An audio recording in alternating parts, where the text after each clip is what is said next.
So this is gonna be fun. I don't remember if that was there when we first booted up the game, but who cares? The running girl, this is what we're up to. That first checkbox does need a tick. Alright, hang on 1 second. What was the first checkbox? Disable adult content. I don't think we're far enough in the game for that. When we get to it, we get to it. I have it ticked off because I want to see it, but I do have... Oh, sorry, I have to, like, boop out of the game for this to work. I do have this, which will cover the screen so that you guys don't see what's going on, but I get to see what's going on, because I'm not gonna let that ruin up my... It sneaks up on you, does it? Alright, well... Oh, I turned off the wrong thing by accident, hang on. We'll worry about it when we worry about it. I'm sure it'll be fine. It's just a cute game about disabled girlies. That's it. Alright. Also, if you hear that, like, that clinking sound, it's me playing with my bracelets. I have fidget bracelets. The sound of an alarm pulled me out of a fitful slumber and into the unpleasant state of wakefulness. Oh god, that's how I felt this morning. I linger on the blanket for a few minutes, gathering energy to rise up while making excuses as for why I already haven't. Honestly, I wouldn't mind staying here all day. School is surprisingly exhausting after long pause, and the culture shock has still not faded, I think. Still, despite getting an impression that skipping class is easy here, I don't think they're going to let me get away that easy. Mods, can we get that guy killed? Give me 1 second.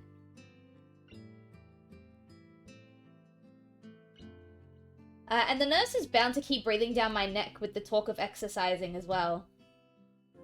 So eventually I do rise up, swallow the morning medications, and put my old soccer clothing. Disabled girlies and the worst high school protagonists in fiction. Mods talk is balls. I love that a lot. Alright, there. Message deleted. Easy, easy, easy. I mean, I don't know if the protag is that... From what we've seen, Act 1 is showing my beloathed. Really? Oh shit, well I guess now we better pay extra attention. Thanks to my condition, I was exempt from taking part in gym classes at Yakumu, I think is how you say it. So I didn't get issued with a gym outfit. I'd order some to cover such a contingency, but wearing my old soccer clothes is kind of nostalgic. Hey Rogue, how you doing? Are you ready to see your favorite girl in this game? I can't use them for that anymore, so maybe they can get a new life this way. A bit like me. After all, if I'm going to start taking care of myself, I can't afford to slack around. I start from the basics.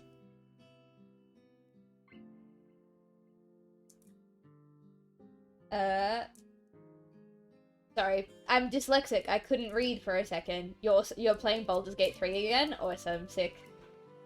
Basics that include keeping the rest of my body in shape along with what little I can do to strengthen my heart. Maybe then I can go back to something approaching a normal life, or at least something where I'm less likely to fall dead at any minute. Move the mouse out of the way, sorry guys.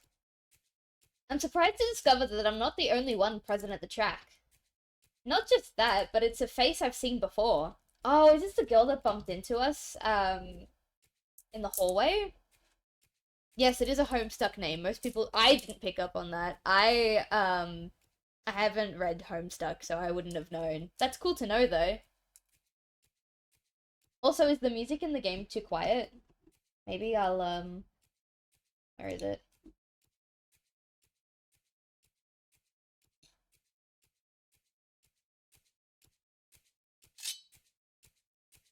I think that's better.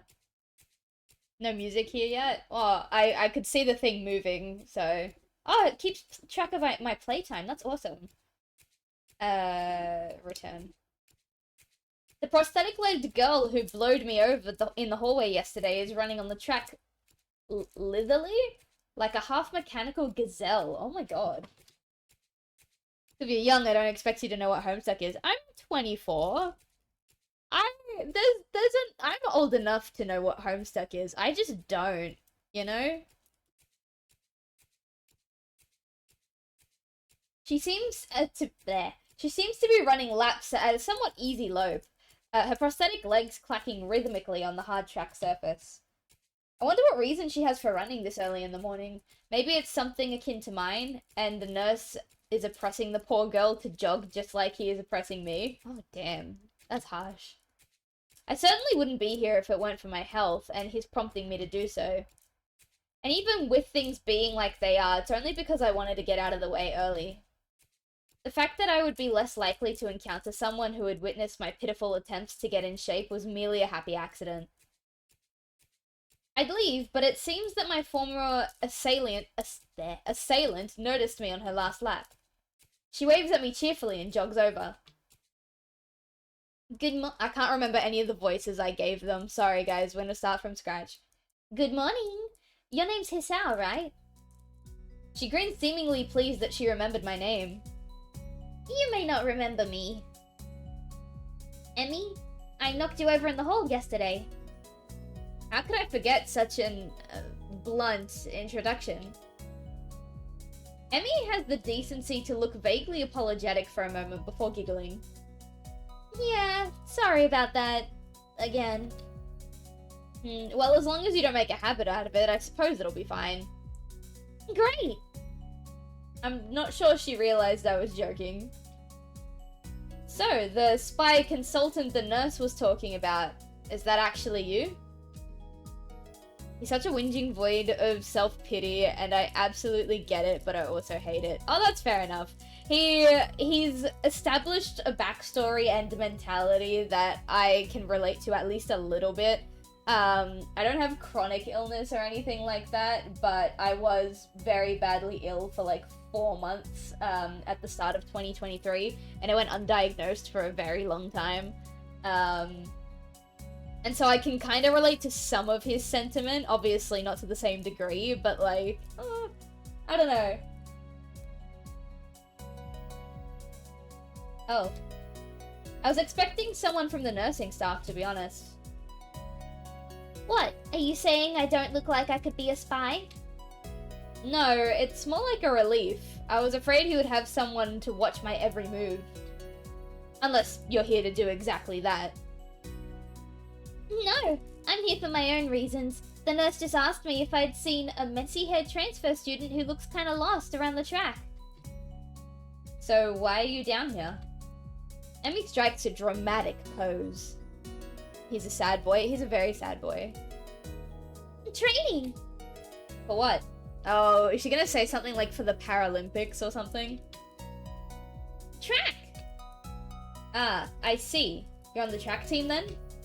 Emmy nods enthusiastically. Okay, maybe it's not Paralympics. Yep, I'm one of the better runners too. It's so modest about it too. Hey, you should join up. It's good exercise, you know. I think that much activity is probably out of the question for me. Nah, I'm not even sure that I really like running all that much. Plus, I'm just not into organized sports, you know? It's true, I've never really got that much into soccer. I mean, I'd run around with my friends and all, but that was really the only reason I ever played. It wasn't for the glory to be found on the field, that's for sure. Emmy seems to understand my meaning. I see. Not that into the whole organization thing. But now that you're here, I guess we're going to run together, huh? What? Sure, I guess. Emmy seems pleased. Are you going to warm up? Oh no, he's cringe. He's cringe. Real men don't warm up. That is so cringe, bro. Oh no, you should always warm up. Bad Hisao. She scolds me enthusiastically, but then smiles and leans closer. I hate warming up too. She laughs suddenly. Heck, I don't even have to stretch my legs. Oh no, Emmy. I love it. As if to confirm her statement, she bounces up and down a couple of times, giving a passing impression of standing on a pair of springs. Her leg blades seem to be quite elastic. Let's go! So we both take off around the track, and I can immediately see that she wasn't lying about being good at running. Emmy moves fluidly, throwing herself into the run with a sort of wild abandon. He needs to go through ego death? Oh, absolutely, he needs to go through an ego death. I find myself concentrating more on running properly. Hands spread, right? And something about hitting on the balls of your feet rather than the heels. I try to match my stride to Emmy's, but it's pretty difficult. Apparently I'm not very good at it. Maybe Emmy could help me with that sometime. I'm not really feeling up to more than a couple of laps today, and slow to a walk pretty quickly, sorry. Emmy keeps running and doesn't seem to notice I've stopped until she passes me a second time. She quickly skids to a halt, breathing steadily in contrast to my own somewhat gasping demeanor. Finished already? I hang my head ruefully. Yeah. I'm not in very good shape right now. Emmy nods and then grins at me. She seems to do a lot of smiling. Well, the important thing is you started, right? Next time you just have to try hold out longer, and then longer, and longer, and eventually you'll be great. I'll keep that in mind. But I think right now I'm gonna get ready for class. Shouldn't you? Emmy shrugs unconcernedly. Nah, I got plenty of time. I noticed that she's not wearing a watch. Are you sure? Another careless shrug. Not really, but I've got to finish my routine. See you later, Hisao. Yeah. See ya. Have you ever heard of The Sporting Life, by the Decemberists? The glory on the field bit always reminds me of, so while I'm lying there trying to fight the tears, I'll prove the crowd that I've become out stronger, but I think I might lie here a little longer. Oh, no, I haven't heard of that. That sounds pretty nice. Emmy, go to class! Yeah, I know, right? Bitch, get to class! I'm not sure whether this morning's experiment was a success or a failure, but I'll admit that I do feel slightly good about getting out there this morning. And like Emmy said, I just need to keep at it in order to get better, right? Practice makes perfect, or something like that. It's nice at least to feel like I've taken some semblance of control over my own health. I'll have to try and keep this up. I head back to the dorms to wash and change into my uniform, trying to resist the urge to take a really long and hot shower. I'm tired from all the running, so I just want to unwind, but I don't want to break my slowly building routine of getting to school before the morning rush. After taking a long shower anyway, yeah, that's me, I dry myself off and get out of the stall to put on my clothes. Out of nowhere, a shadow appears within the mists, looming and radiating malicious intent. It bursts through the fog. Oh no, it's fucking Kenji. It's the Harry Potter dude. Is he naked? I think he's got shorts on. It's okay, the game censored it. It's okay, the game censored it. It's okay. It's okay, it's censored by the game. It's okay. Jeez. Big leaf. What are you doing here? What the hell? You scared me. What's your problem? I should be asking you that. I've been looking for you all over the place, man. What do you mean, all over the place? I want to ask if he's been looking for me like that, stark naked, but hold my tongue back. I finally realize I'm still naked too, and quickly hold up my shirt in front of me, but Kenji doesn't seem to notice a thing. His glasses are fogged up, but then why doesn't he wipe them off? Is his vision so bad he's just perpetually seeing through fog? You know, your room and... yeah, that's it. Hey, I mean, I still had to get up though. Whatever, it's not important. Can I borrow some money? He puts on an innocent face and looks away, trying very hard to look very casual. It doesn't work. He's as transparent as window pane-sized glasses. Talking neutrally like this, wearing nothing, feels awkward. Actually, somehow it's even more awkward to be naked in front of someone when they can't see me being naked. To say nothing of the fact that he's naked as well. This is really weird, what's happening? I try to brush the feeling off with a little success. Money? Sure. Don't let your kids watch it! Yeah, fuck off, kids. We don't want any kids in here. Tell him to suck your dick if he wants money. He has to earn it. Jesus! Absolutely not. No. We're not getting Kenji to suck us off. Awesome. Wait, why do you need it? Can't you just give it to me because I had the goodwill to not run through your pockets while you were in the shower? I could have, but I exercised restraint. And in the end, isn't it the thought that counts? Come on, be a pal. This makes no sense. If it's the thought that counts, I should withhold payment, since his thoughts were so clearly impure and his intentions are probably even more sinister since he can't tell me what they are. I say as much to him.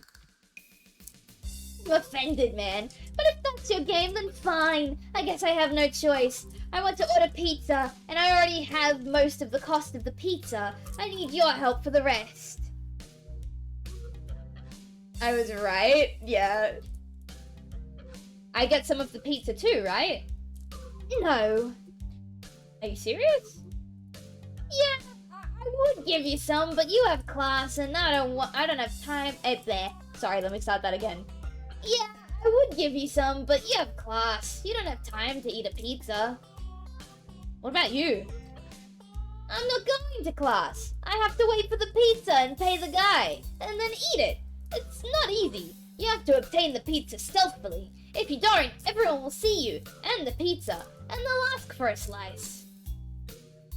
It's a hard world out there. Everyone wants a piece. Then you're left pizzaless in an unforgiving world. It's happened before. That's how I know.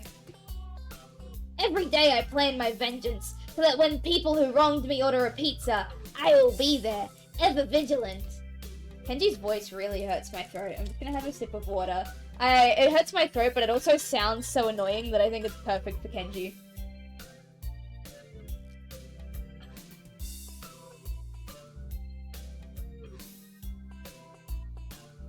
I forgot to fill up my water bottle before spring, so I have no water now. But I do have nice hot tea, so that'll be nice.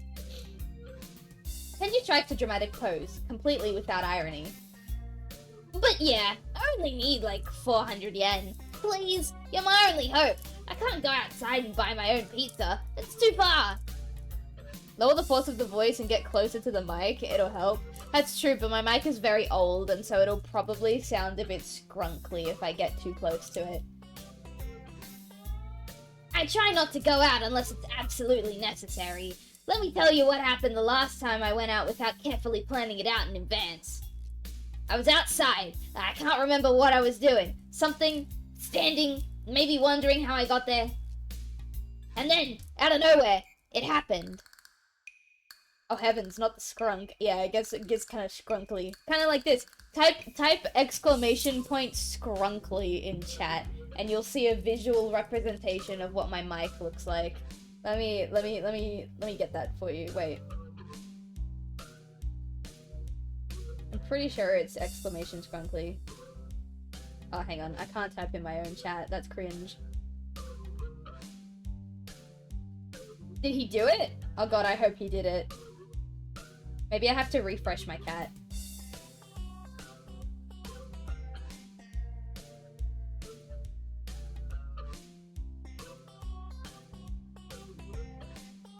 No, my cat! Is he not working? Grunkly. For some reason, I can't type in my own chat. This is weird. Hang on. I'm gonna click out of the game to show you my stupid little cat.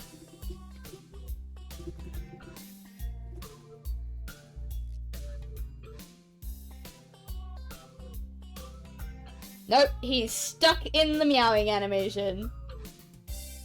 No, he's not working. What's wrong with my baby? I refreshed him.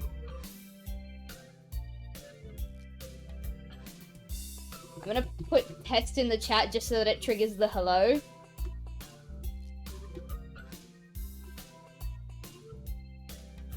There he goes! Look at him! Alright, that was all y'all needed to see. That's the visual representation of my mic! Exclamation scrunkly. Like a flash of lightning spitting in the sky. Like how you split a sandwich in 2 equal pieces to make it more manageable to hold and eat. A bird crapped on my head. It was the second most shocking moment of my life. What was the first? He ignores me and keeps going. I want to grab him and shake him. Is he trying to keep momentum? I'll go with that. Even if it's more likely he just didn't hear me. It was like in the openings of some kind of anime show. You know how there's always the part where the main dude is fighting his rival, that they fly at each other and clash swords, and there's like big dramatic colored auras and zoom. It was like that, but with poo. Okay. So yeah, I need some money. Please, don't leave me hanging, man. I only need like 1,000 yen. Wait, didn't you say it was 400 yen before? I thought it was 400. Yeah. Okay, What? I'll pay you back, I swear. You better. That's what it means to borrow stuff. I don't know when I'll be able to pay you back. You have 1 week. That really hurts my throat. I'm not doing anymore. Kenji winces and makes a noise like a dying cow. A particularly disturbing fact, given that his baton is conducting free. No, I don't want to know. You're not supposed to be so tight-assed about money between brothers in arms, man.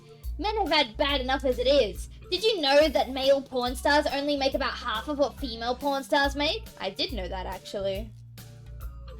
That doesn't mean anything unless you're a porn star.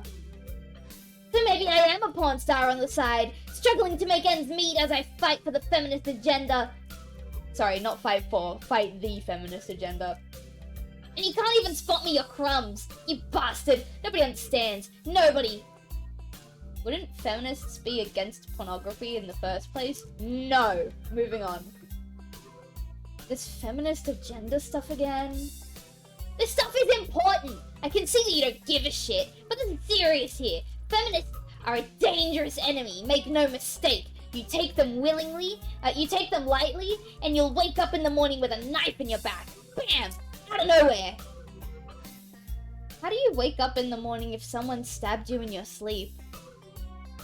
Women are terrible at stabbing things. Oh, I don't know. True crime would say otherwise, Kenji. I thought you just said that, don't take them lightly. Well, I mean, don't take them lightly for the big things. Individually, they're not a threat. But if there is some kind of war, like a big war, with men on one side and the feminist forces on the other side, it would be pretty ugly. And that day will come, when the feminists come out of their central top-secret worldwide feminist headquarters and say, "It's on now, motherfuckers!" You're being ridiculous. There's no big worldwide feminist headquarters building. Where would they even hide that? I mean, it'd have to be massive. You couldn't hide that on Earth. Someone would notice a big fortress with women only in it. Who said it was on Earth? Oh, Jesus. I turn away from Kenji and start practicing frowning faces in a mirror so that I can figure out what kind of frown best expresses my emotions. He can't see me from this distance anyway. Which, unfortunately, means that he just keeps on ranting without any regard to sense or sensibility. Yeah, there's a war going on. A war not many know about, but it's great. One that will one day boil over and encompass all of the known world. Then we'll have to pick sides. We will have to make a stand. In fact, it's happening right now. Imagine it, the bloody battlefield, a vicious conflict without end. I almost gave up when I thought this was I thought this cause was silly? Oh, I thought this cause was silly. Okay, that makes sense. When I grew tired of the bleakness of our fight, when I mistook the time the power went out for a feminist raid and thought that the end was near. But then I realized that if I gave up, it would I can't read his fucking feminist agenda bullshit anymore. Jeez. Can we get on? So can I have the money? He's blocking the way out. It's getting cold because I'm still naked, and I want to go to class, so I agree to spot him the money. Awesome, thanks, dude. We should go bowling later on. Bowling? Yeah, it's the ultimate sport, where the... oh my god, this is about women again? Go away. Should I wear my pink bowling shirt with matching shoes or the pastel green flower accents? Are you... What? They're bowling clothes? Yeah. Maybe. Anyway, you'd better pay me back. I can pay you back in stuff, right? I don't have time to ask him what to elaborate on what that means. I don't know. I have to get to class. You're kind of in the way. Oh, sorry. Yeah, I don't want to hold you up. And I have some stuff to do myself. The time has come. The time for what? I just like saying that. Okay, now the time has really come. For what? I have to use the bathroom. Get out of it. I was just going to. And what did that mean? It's a big bathroom. So, I have to be alone or I can't go. The pressure. Okay. What if someone else comes in? I'll think of something. I give him my practiced frown and it looks kind of silly reflected in his glasses. He either doesn't notice or doesn't see. Anyway, so I get dressed and run back to my room, feeling as though an eternity has passed since I woke up. That this time I will never get back. I'll get him for this somehow. But right now, I have to get to class. I'm the first person in class today, although I think I'm a little too early. Then again, sitting alone here for 20 minutes sure beats having to suffer that time with Kenji. The combination of fatigue, frustration, and boredom starts making me feel very tired. I black out for a second, waking up when my head hits the surface of my desk. Rubbing my forehead, I realize this is as good a reason as any to stay up for now and stop coming to class so early later. Eventually, I hear a tapping noise outside in the hallway, and Lily's tall figure appears in the hallway. She's not in this class, so she must have some other business. Maybe she's looking for Hanako? Lily stops at the door, looking hesitant, as if she's a vampire who can't come in unless invited. I'd consider doing so because she looks rather lonesome standing there. She steps in on her own accord, though, after straightening her skirt and her shirt collar as if it was of importance to look prim when entering our classroom. I'm really sorry, guys, I'm dyslexic. Excuse me. She calls into the quiet classroom with a probing, delicate voice. I realize the silence might unnerve her because of her blindness, so I break it. Good morning, Lily. Hisao? Good morning. I didn't hear you come in. I wonder if she thinks it's suspicious I didn't say anything to her before. It's likely if I were to tell too big a lie now, it would sink me. Well, I was already here, just asleep until now. To be fair, I follow vampire rules when entering homes. Yeah, I think that's pretty fair. Oh, have you seen Hanako today by any chance? No, she seems to come in only just before the bell rings. Or after that. Do you want me to tell her something for you? Hey, Skinner! How you doing? No, it's fine. It's strange, but I think we're the only two people in the school right now. I didn't hear anyone else on my way here. I shouldn't have gotten up so early today, I guess. You're chastising yourself for doing something that other people should? Punctuality is a good thing. I think so, anyway. It's a very busy morning today. The festival's coming up soon, and today is the deadline for event registrations, budget reports, and other official paperwork. It could be that everyone is trying to complete the necessary forms at the last minute. Maybe that's why it's so quiet today. You're eating a finger bun? That sounds really nice. That sounds yummy, actually. Hi! Misha pops into the room with Shizune as if on cue, shouting with a loudness that makes Lily visibly flinch. Hi, Hee-chan! Hi. Look, it's the class representative! Hello! Lily smiles, probably assumed by Misha or Shuzune's use of the word look. Oh yeah, because she's blind. Ugh. Does this game allow gay? No, you're a male protagonist. You're a male protagonist, unfortunately. You can't pick your gender. Good morning. Of course! You're not the representative of this class, right? Right? I'm not. Lily seems a little more guarded in her answers to Shizune than she was with me the other day. I guess they really don't get along at all. Oh god, I really, really, really want to know the drama between the ladies. No boy shipping. Bro, the only guy our age that we've met is Kenji, and I'd rather, like, gouge out my eyes with a spoon. Then I realized Lily might actually not know Shizune is present and trying to detect whether or not she is, to know who she's talking to. For all she knows, she's talking to Misha, but knowing that she and Shizune are practically inseparable, she might expect Shizune to be the one who actually talks. Damn, how complicated. I decided to help Lily out, for my own peace of mind more than anything else. You're here early, Shizune. You were here even earlier than us. Misha puffs out her cheeks angrily. Why is she getting angry? Does she feel emotions on Shizune's behalf too? It's not that weird though, that Shizune didn't like my little comment. It's true, I was here earlier than them, so me saying something like that could definitely be misinterpreted as anything. Especially to Shizune, who doesn't have the benefit of hearing tone to gauge intent. This ain't a bi story. Yeah, it's true. The Harry Potter conspiracy theorist? Yeah, no, that's Kenji. We're not doing that. Before I can start weighing whether or not I should apologize, Shizune has already moved on. Class rep, it's a good thing you're here. We have to talk. The festival is coming up in 3 days, right? Every other class has already handed in their projected budget reports for their events. Even the first years. Except you. There's still time to hand it in, isn't there?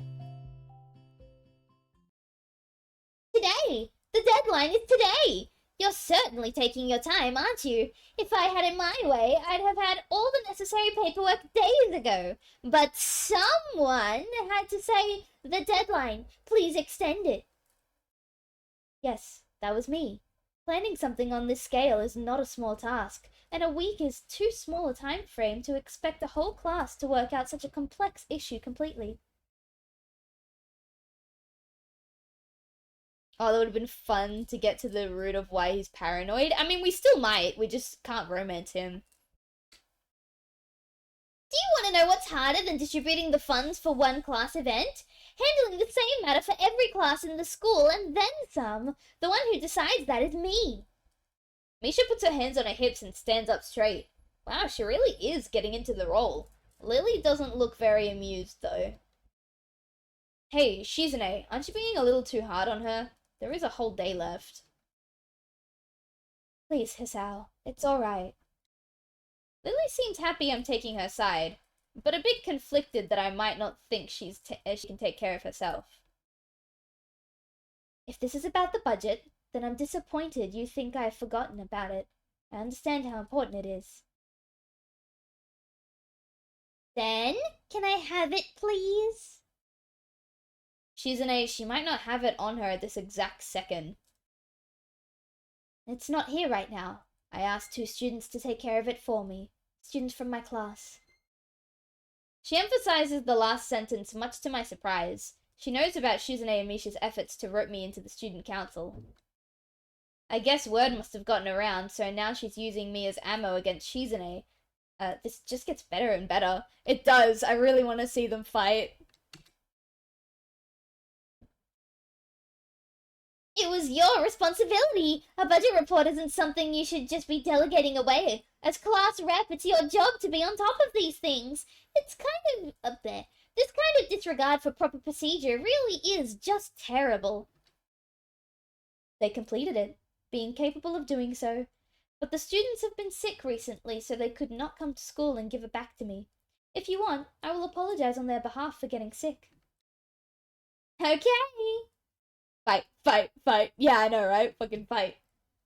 Although Misha misses Lily's little jab entirely, Shizune doesn't, and she seems torn between being offended by Lily's daring and jumping for joy, and the prospect of a challenge. Lily, don't they live here at the school? It's a 5-minute walk, you know. What could they possibly have that prevents them from taking 5 minutes out of their busy lives to drop off something that will affect the enjoyment of their entire class? Lily opens her mouth to say something, but Shizune closes the gap between them and starts signing furiously, waving her hands around like an orchestra conductor. Misha tries her best to convey the same passion, but she can't seem to lose her normal cheerful tone. The result is interesting and somewhat surreal. And what's with all the attitude? I said it's not there. I said that it's not something you should be delegating away. And are you the class representative or aren't you? Tell me the names of those 2 students. They should have your job, and if you can't even handle something this simple yourself. One form isn't the full extent of what I'm supposed to take care of. Slap her face. I wish.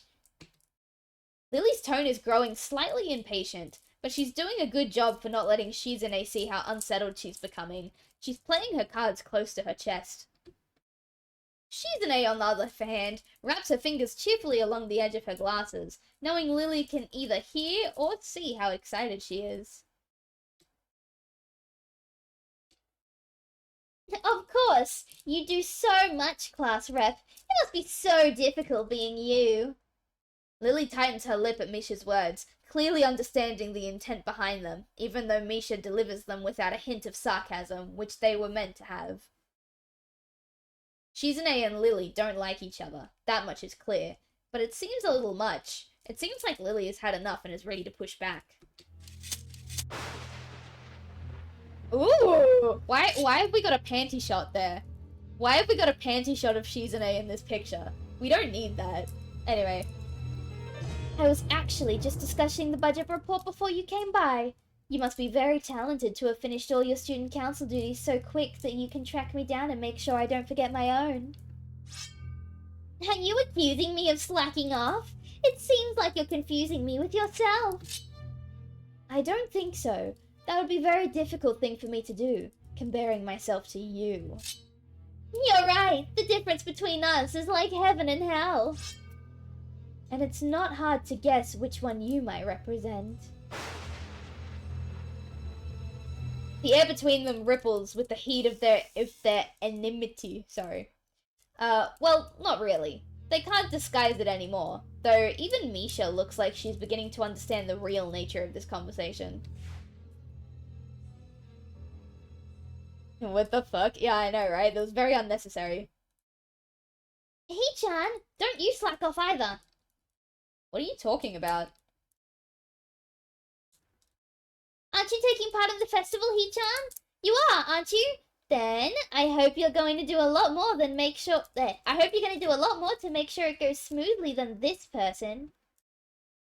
I don't understand why Shizune is suddenly getting mad at me.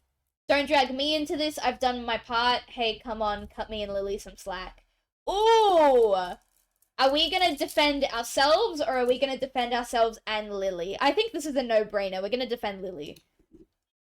Hey, I'm the new guy, remember? It's not like I could have done much even if I wanted. That's right. You shouldn't expect a transfer student to jump right into his first week. Lily taking my side feels oddly comforting, so I decide to back her up too. Yeah, you're being really unreasonable with us both. Excuses, excuses. Miss Class Rep has had plenty of time to deal with her report. And we repeatedly offered you a position to help the student council work, but you refused to commit yourself to making the festival a success. Yeah, but as I said back then, I'm not sure if I don't have time for this right now. No matter what I do, it will mean being drawn into a confrontation with Shizune, and that's what she wants. Whatever.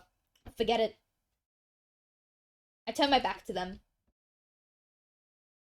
Lily, class is gonna start soon, so we can talk more later. I'll tell Hanako you were looking for her. I can feel Shizune freezing. Maybe this is the first time she's ever been ignored in such a blunt manner. Thank you, Hisao. I'll leave now then. She gives me the sweetest smile I've seen all week, and turns her heels to make her exit. As soon as Lily walks out the door, I suddenly start feeling reluctant about turning to face Shizune. I can feel her eyes burning into my back. I can't bring myself to look at her. She must be furious. I keep expecting Misha to say something to alleviate the tension, but it really is wanting too much. In the end, I go back to my seat and listen to the sound of Shizune's footsteps as she marches out of the room. She doesn't return until a few minutes before class. I like Shizune's personality at first, but she is a bit of a bitch, eh? Am I wrong for saying that? She's a bit of a bitch. Also, is the music too loud now? It might be a bit loud. I don't know how to audio balance for this game.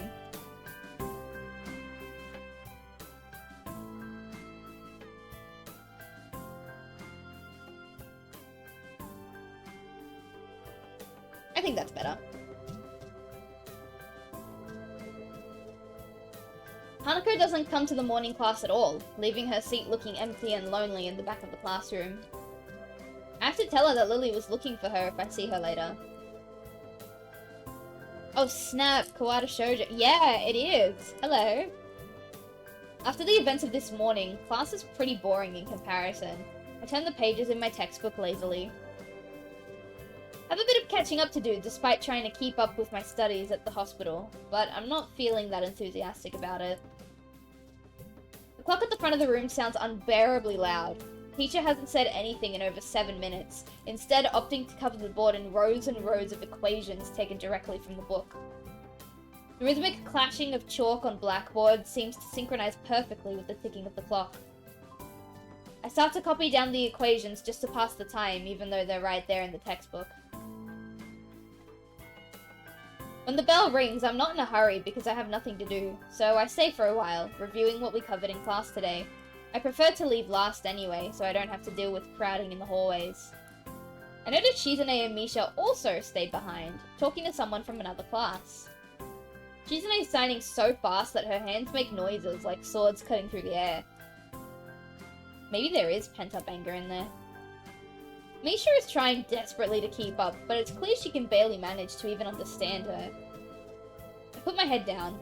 Whatever they're discussing, it looks like serious business. What year again? I think 2009.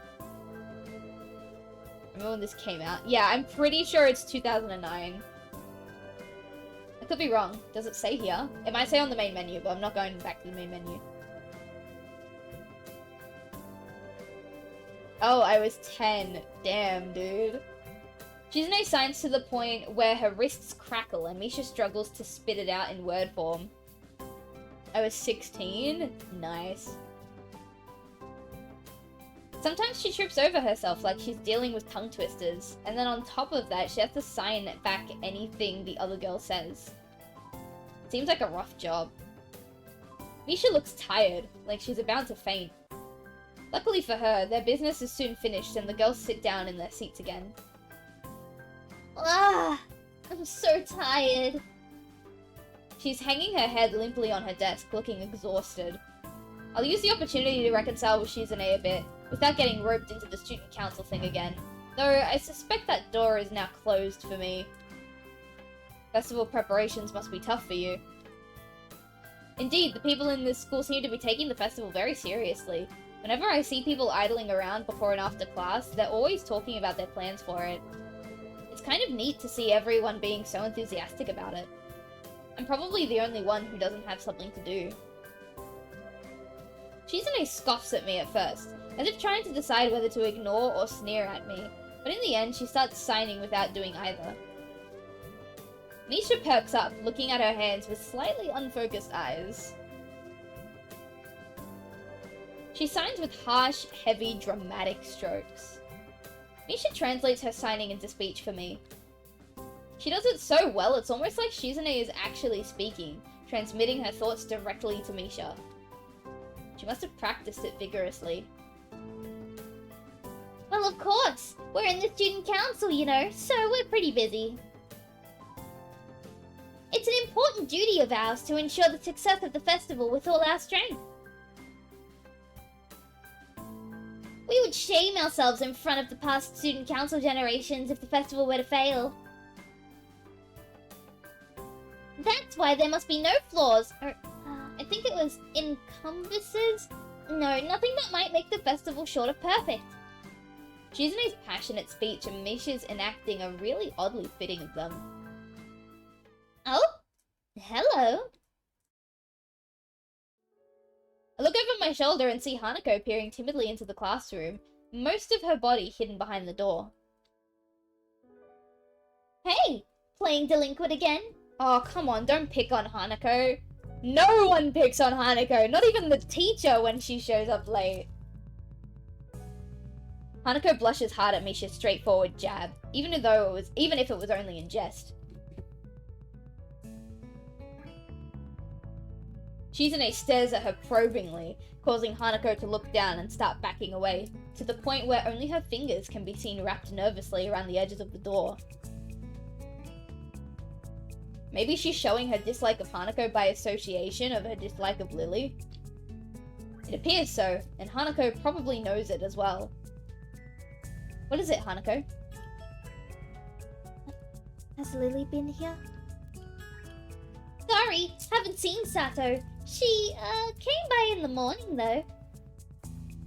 Hanako keeps looking uneasily at Shizune, who stares back at her with her usual steady gaze.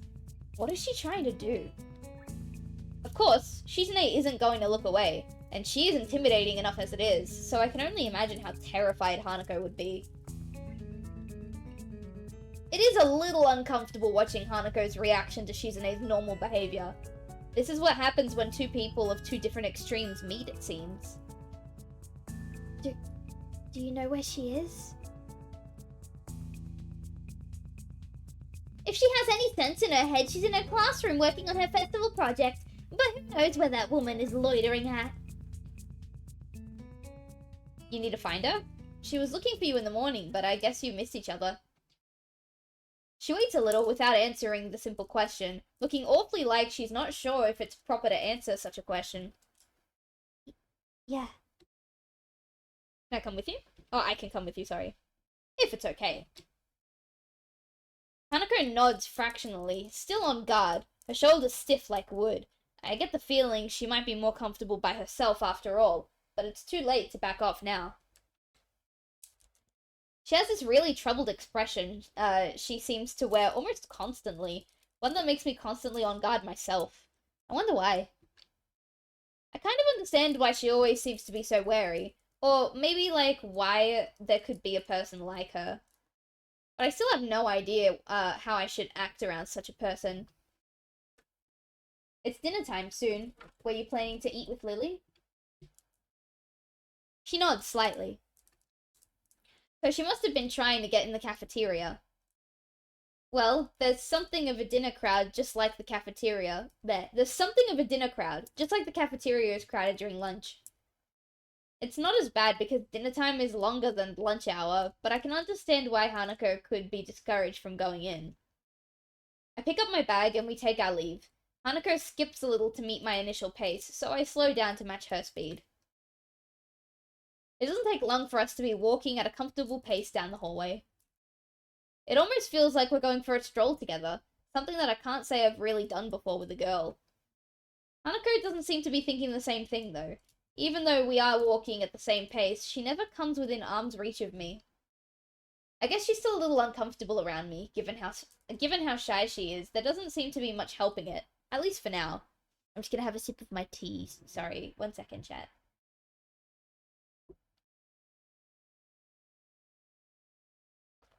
Ooh, I made my tea a little sweeter than usual today. I think it's a bit too sweet. Anyway. By the time we arrive to the cafeteria, there's not much of a crowd there, but Lily is nowhere to be seen. Hanako's head sinks even lower than usual. Have you looked somewhere else already? Just in the library. I was reading. So she does spend the classes she skips at the library. Ah, it's not exactly a thorough search then. Well, if I had to guess, she'd be in her own class, like Shizune said, right? Right. With the slightest of nods, Hanako agrees with my reasoning. God, she's being so awkward. It's like I need double-layered silk gloves with padding to even begin interacting with her. Some small talk might help her become a bit more used to me. It isn't hard to tell that the silence between us is hovering on the edge of both our minds. So you and Lily usually hang out together after class, right? Yes. I'm not quite sure what to expect from her answer, nor why I even asked the question. That much was rather obvious after all. She doesn't seem to be the type to cultivate a social circle either, so I suspect that Lily may well be her only friend. Must be a pain being in different classes, I'm guessing. She gives us a sharp, almost reflexive nod. Compared to Lily's careful thought about her actions and speech, Hanako hastens, I can't read, to make her answers as prompt and short as possible. Lily comes by the classroom, though, even when she's busy. She gives a small smile as she says it, evidently appreciating the fact that Lily goes out of her way to help her.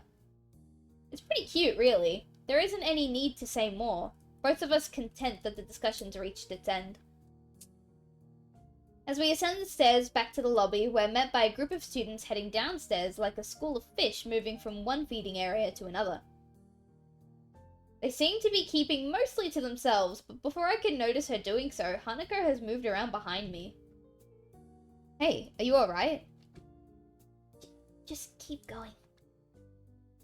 The students pass us without much as a second glance, but Hanako takes a position to my side again as we enter the building, a momentary reprieve from her anxiety all but snatched away. Even as we climb towards the third floor, she doesn't seem to relax. It isn't as if I've never known a shy person before, or even shy girls, but Hanako seems to be pretty far beyond what I'd call normal in her fear of other people. If it weren't for Lily acting as a mediator, I doubt Hanako would have even been able to walk beside me like this. She seems to completely shut down in the presence of others. The rest of our walk up to Lily's classroom continues in strained silence while I rue her inability to socialize at all. After we make our way up the stairs, the noise coming from Lily's classroom is audible from halfway down the hallway. I wasn't expecting such a din at all. Well, I guess we found her. This wasn't hard. Did Hanako come here first and then come to me for backup, I wonder? Well, if that's true, then at least she's starting to trust me a little. That can only be a good thing. Eventually, the two of us reach the door to class 3-2. With Hanako less than subtly positioning herself behind me, I open the door. Inside is a hive of activity, seemingly every student in the class talking at once as they work hurriedly on their separate tasks. Going by their paint cans, decorations, and banners being made, it must be for the upcoming school festival. I guess my first priority should be finding Lily.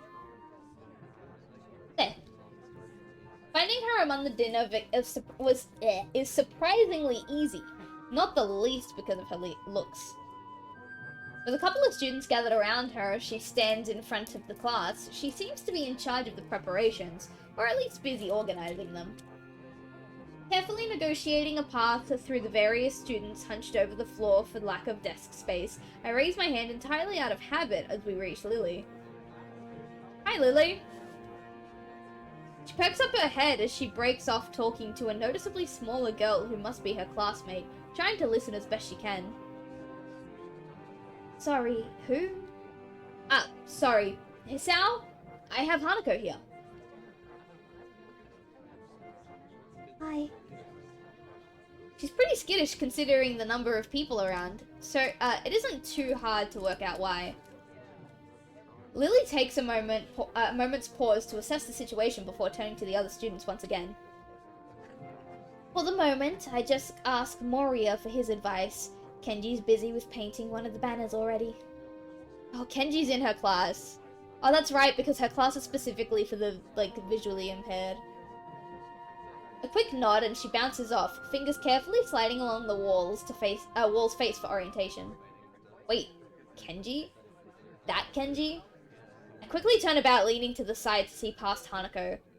Sure enough, in the corner of the room, Kenji's hunched over a sheet of cloth as he paints it.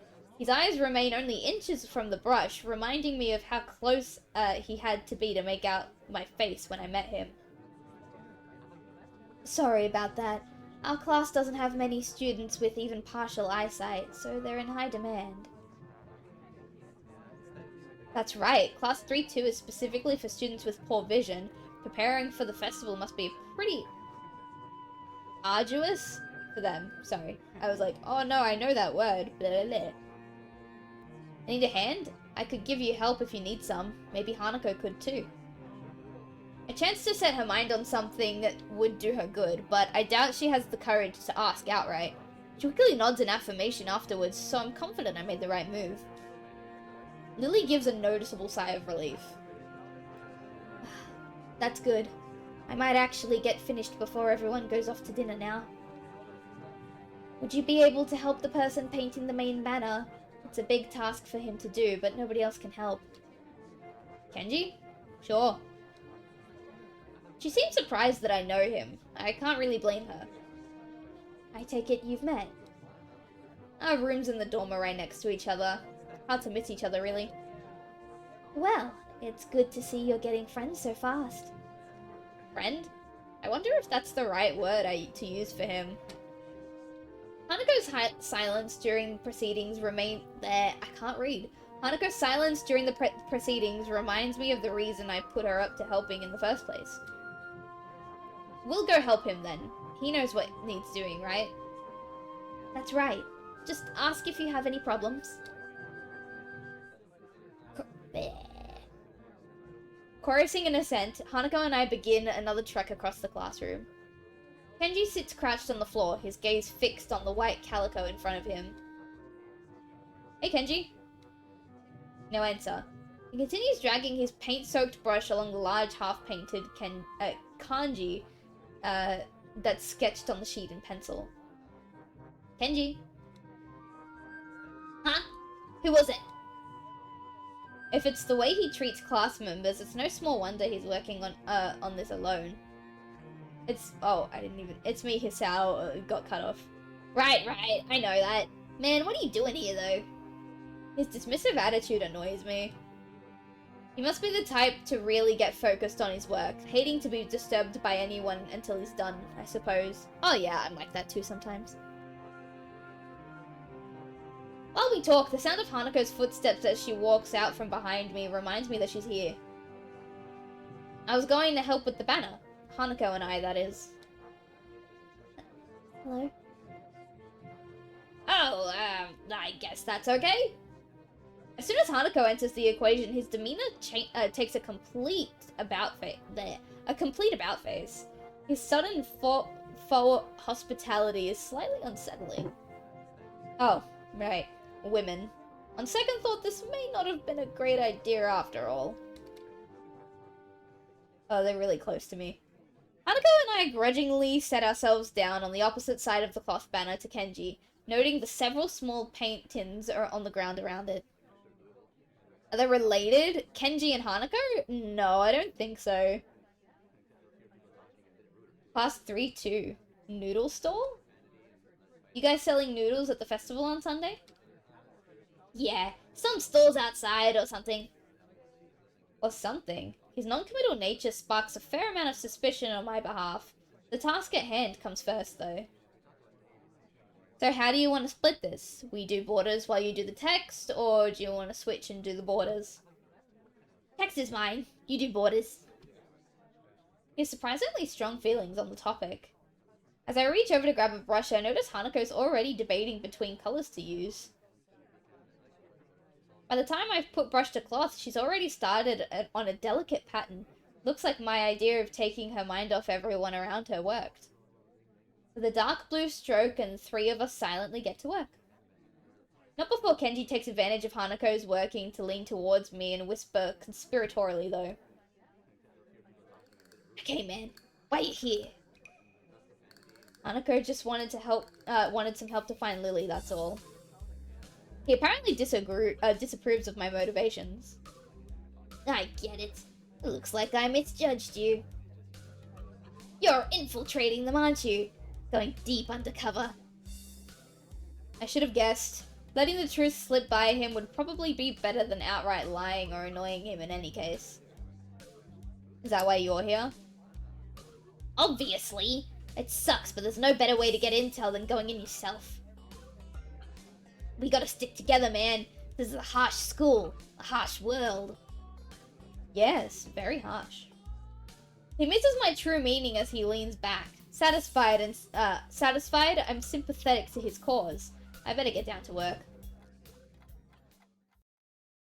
Finished. Looks like I'm done too. Good job. 2 of us connect up the lines of our patterns, mine being as close as a copy as I could manage of hers. With a grunt, I lever myself up from the floor and look around. Aside from Hanako and myself, there's only Kenji left finishing off a sign, as well as Lily and a couple of students talking among themselves in the classroom. Looking at my watch, it's no surprise. It's getting pretty late. Need a hand? I offer a hand to Hanako, which she uses to get herself up. As she does, I can't help but glancing at her wrist. If her scars extend even to there, just how much of her body was burned. I feel a pang of guilt about it, however, as she quickly covers her wrist with her other hand. Looks good, doesn't it? She looks surprised for a moment before noticing that I meant the banner. Oh god, can you imagine? Your burns look pretty great. It does, I guess. A smile shows that she feels a slight sense of pride in the result, just as I do. With the floor significantly neater for the decorations being placed on desks and shelves, it's much easier to get to Lily as we cross the room. We finished the banner. I guess that's all that needs to be done? Lily gives an appreciative nod. Thank you, Hisao, Hanako. If there's any way I can thank you. It's fine. Beats sitting in my room studying at any rate. I don't mind either. She nods before suddenly remembering one last person. Oh, is Kenji still here? Just as I open my mouth, Kenji gives the answer from the other side of the room. Yeah, just finished. He carefully slides his sign onto an empty section of the shelf to dry before quickly walking past us and out the door. See ya, man. Bye. The remaining 2 students say their goodbyes to Lily before taking their cue to leave as well, leaving only the 3 of us. Well, I guess that's everyone. I hope we don't have to do anything like that again. Working past school time? Indeed. The class plans this year were ambitious. Maybe too ambitious. The stalls look nice, though. She's right. It shows that a lot of work has gone into them. My. I'm sure a lot of us would be glad to hear that. At least now there's not so much work to do until the festival itself. It's getting pretty late. Should we go? That's probably a good idea. Are you going back to your dorms as well, Hisao? Yeah, I guess I'll tag along. The nighttime lighting really makes the gardens look quite different. Compared to the usual look of lush greenery, things are much more calm. Being that it's so late, the lack of students around probably helps. The odd 1 or 2 can be seen scurrying to and from the dorms, trying to... Trying to eat? Maybe that's supposed to be trying to make, I don't know. Trying to make the most out of their approaching curfews, but no more. All that can be heard is our footsteps, in addition to Lily's cane regularly gently tapping the ground in front of her. It's nice to finally able to relax for a bit, even after the mad rush during school. Without even noticing it, I let out a small yawn. Tired? Yeah, still getting used to the flow of things, I guess. The, thing with Shuzune took me kind of off guard, though. I grit my teeth a little at the candid mention of the rather public spat. I said I do want to sort out what in the world was behind it. Ah, about that. I'm gonna quickly cross my legs and take a sip of my tea. Just give me a moment.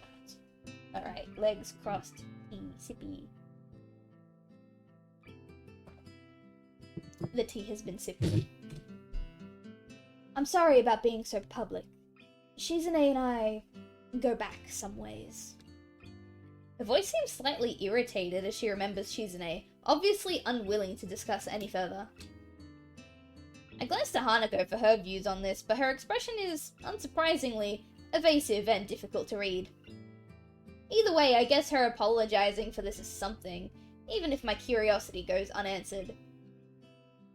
I'll be glad once the festival is over, in any case. The change of topics The change of topic is welcome, clearing the thickening air quickly. I can imagine. My old school's festivals were a lot more low-key than this. Yamako stresses the idea of a school community, so the staff likes to make our festivals as such special occasions. And yet the students are the ones who do the work. What an unfair world. Hanako and Lily both chuckle in agreement, savoring the fact that none of the staff around here are grumbling. I suppose coming from a strict all-girls school helped me a bit with Yamako compared to there. Yamako is much more relaxed. You return! Hello, Nomad! How are you? That'd go away towards explaining her well-bred speech and behavior in any case. As we come up to the dormitories, it eventually comes time to leave for our respective rooms. See you, Lily. Hanako. The two both give polite nods before setting off to the women's dorms, just next to the guys. As to be expected of such an agreement, there's a staff member casually patrolling the outside to prevent any nighttime shenanigans. Walking past him, I quickly stretch my arms and rub the back of my neck, both quite sore after having worked on the floor for so long, before walking to my room. It feels good to actually have direction, though. After so long in the hospital, the everyday facts of studying, homework, and teachers seem almost a blessing. I guess if things continue like this, my time at Yamako might turn out okay. Adhering to the nurse's nagging voice in the back of my head, I set my alarm clock to wake me up early enough to go jogging again. I made a promise, and I'm going to keep it. Besides, Emmy is bound to rat on me if I don't show up. But it's not all that bad. Good day, good day. We still didn't get any updates on the drama. We just saw some of the drama unfold, but I want the origin between Lily and Shizune. I want to know the beef. My morning alarm goes off, and I flail about uselessly for a while until I remember that I decided to give morning runs another shot. I don't know if this was my greatest idea, but I'm determined to keep going. This is about my health, after all. Sure, things haven't been great lately for me, but that hasn't made existence so intolerable that I'm not going to try everything I can to stay healthy. Besides, it's all about asserting some kind of control over this thing, right? If I can manage that, well, I can manage anything. At least that's what I keep telling myself. Once again, it would appear that I'm not alone in my run. Emmy has apparently been here for some time. It looks like she's already worked up a good sweat. Just when the hell does she come down here anyway? Oh, it's you! I'm surprised to see you again. Why is that? Well, not many people actually manage to come back for a second try. She frowns, seemingly annoyed by a passing thought. Like the rest of the track team, for instance. Still, it was only supposed to be a volunteer basis, so it's not that big of a shock. And I guess it's pretty early in the morning.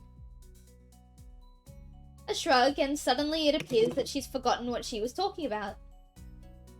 The frown disappears entirely, and she seems to snap back to her previous train of thought. So, come on then. What?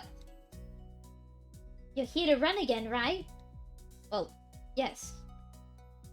So, come on. I find myself suddenly grabbed and yanked onto the track.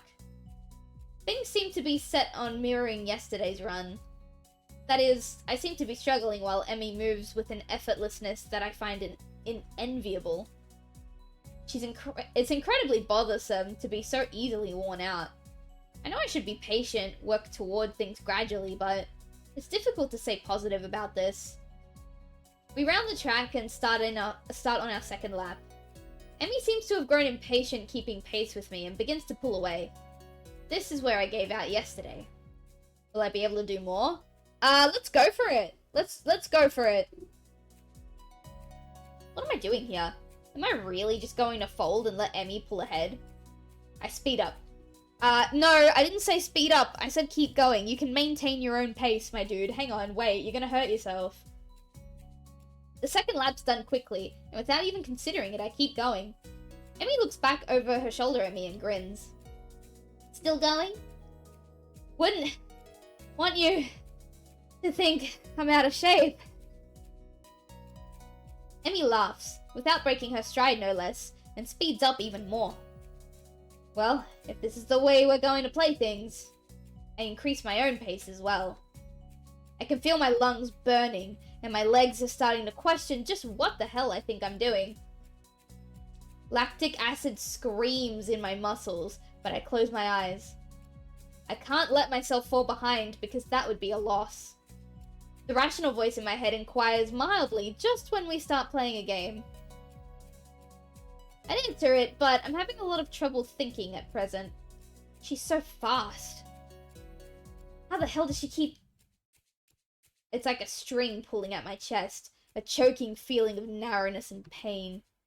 Before I can think of anything else, then, oh shit, the track disappears from under my feet. I stumble, one hand shooting down to clutch my chest, the other hitting the track to keep me from falling on my face. Emmy whirls around, and her eyes widen. Hisao! She yells at me, sprinting from the other side of the track. What's wrong? Nothing, just keep your breathing steady. Calm down. Don't panic. Don't panic. Do you need me to get a nurse? I close my eyes, shutting out the outside world. Not again? Yeah. See, when I said keep going, I didn't mean speed up and exert yourself. I meant keep going at your pace. Like, that's my bad. My heart struggles to regain its rhythm. Slowly, the pain in my chest begins to subside. Soon, it's gone, like nothing happened. It was... nothing? No, something happened there. I open my eyes again and glance at a very worried Emmy. I think I'm fine. My voice sounds weird even to myself. Oddly even and matter-of-fact. It makes Emmy frown. I don't think you are. She seems to come to a decision and nods to herself. Right, you're coming with me. You've got to see the nurse. Emmy grabs my arm and drags me up. I feel a bit wobbly, but I refuse the shoulder Emmy offers for support. Honestly, I'm a little ashamed of my own weakness. I'd really rather not have Emmy concerned about me, but it seems to be too late. Heck, I'd really rather not have anyone concerned about my condition, though at this point, it seems to be too late for that as well. I'd like to be able to deal with the whole thing on my own, without being a bother to anyone else. While I'm wishing for things, I'd rather not have this condition in the first place.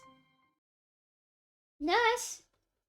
Emmy crashes into his office without knocking, but it doesn't alarm the nurse in the least. Good morning, Sunshine. What's up? Sunshine? Anyway, he calmly sips his coffee mug and lays it down after following Emmy's gaze to me, looming in the doorway. Hisao, what brings you here? We were running and he stumbled over and started grabbing his chest and I thought I'd come... Easy there, Emmy. Calm down. Hisao, what happened? I don't know. We were running and then my chest started hurting like that time before, but it went away after a few seconds.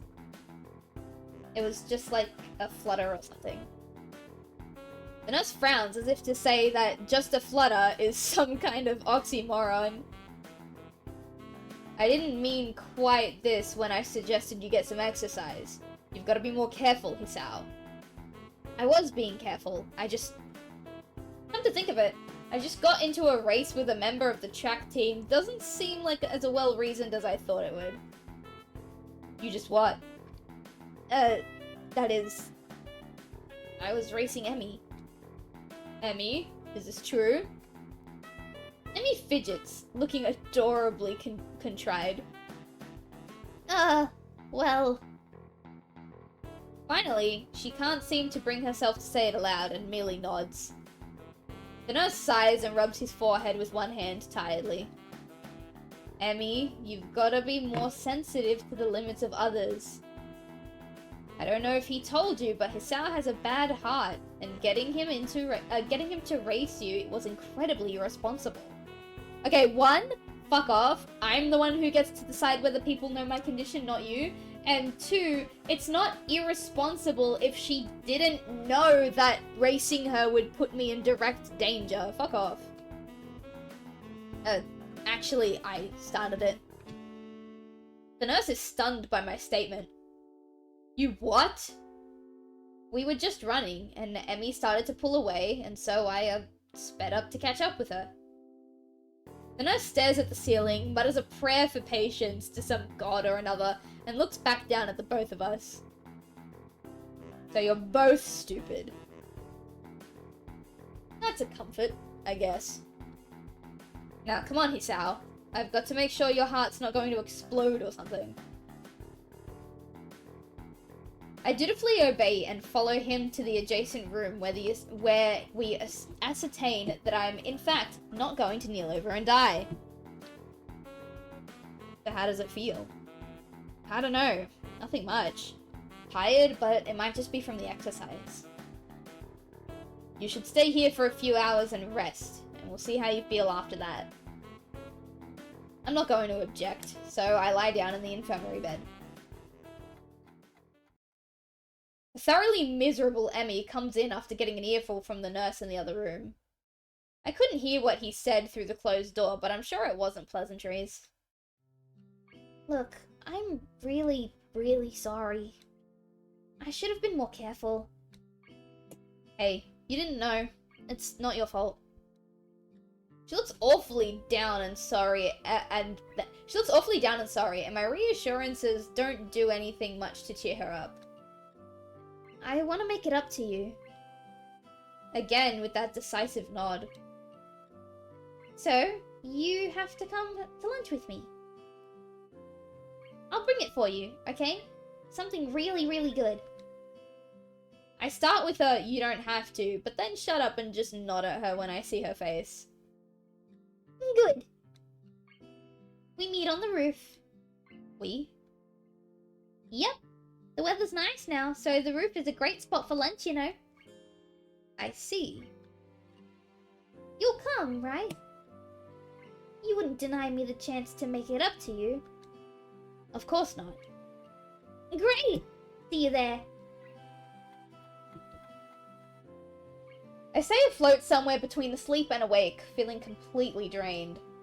Not only my body, but all of me is limp and paralyzed, apart from my senses.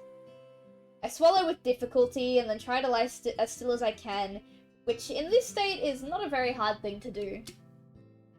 The nurse is shuffling around on the other side of the curtains he drew to give me some privacy. I can see his shadow shifting about in the sunlight. He has opened the window of his office. It's windy outside.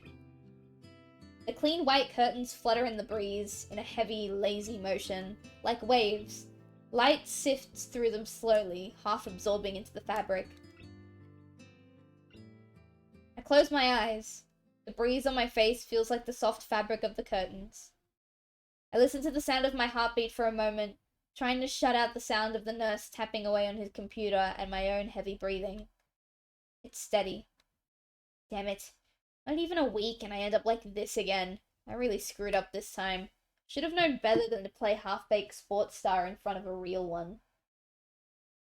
And why did I try to act brave? Like that heart flutter was no big deal, when it was obvious that it was. It was just a reflex, to push it away, to keep it inside. I didn't want it to happen again. I didn't want Emmy to see it.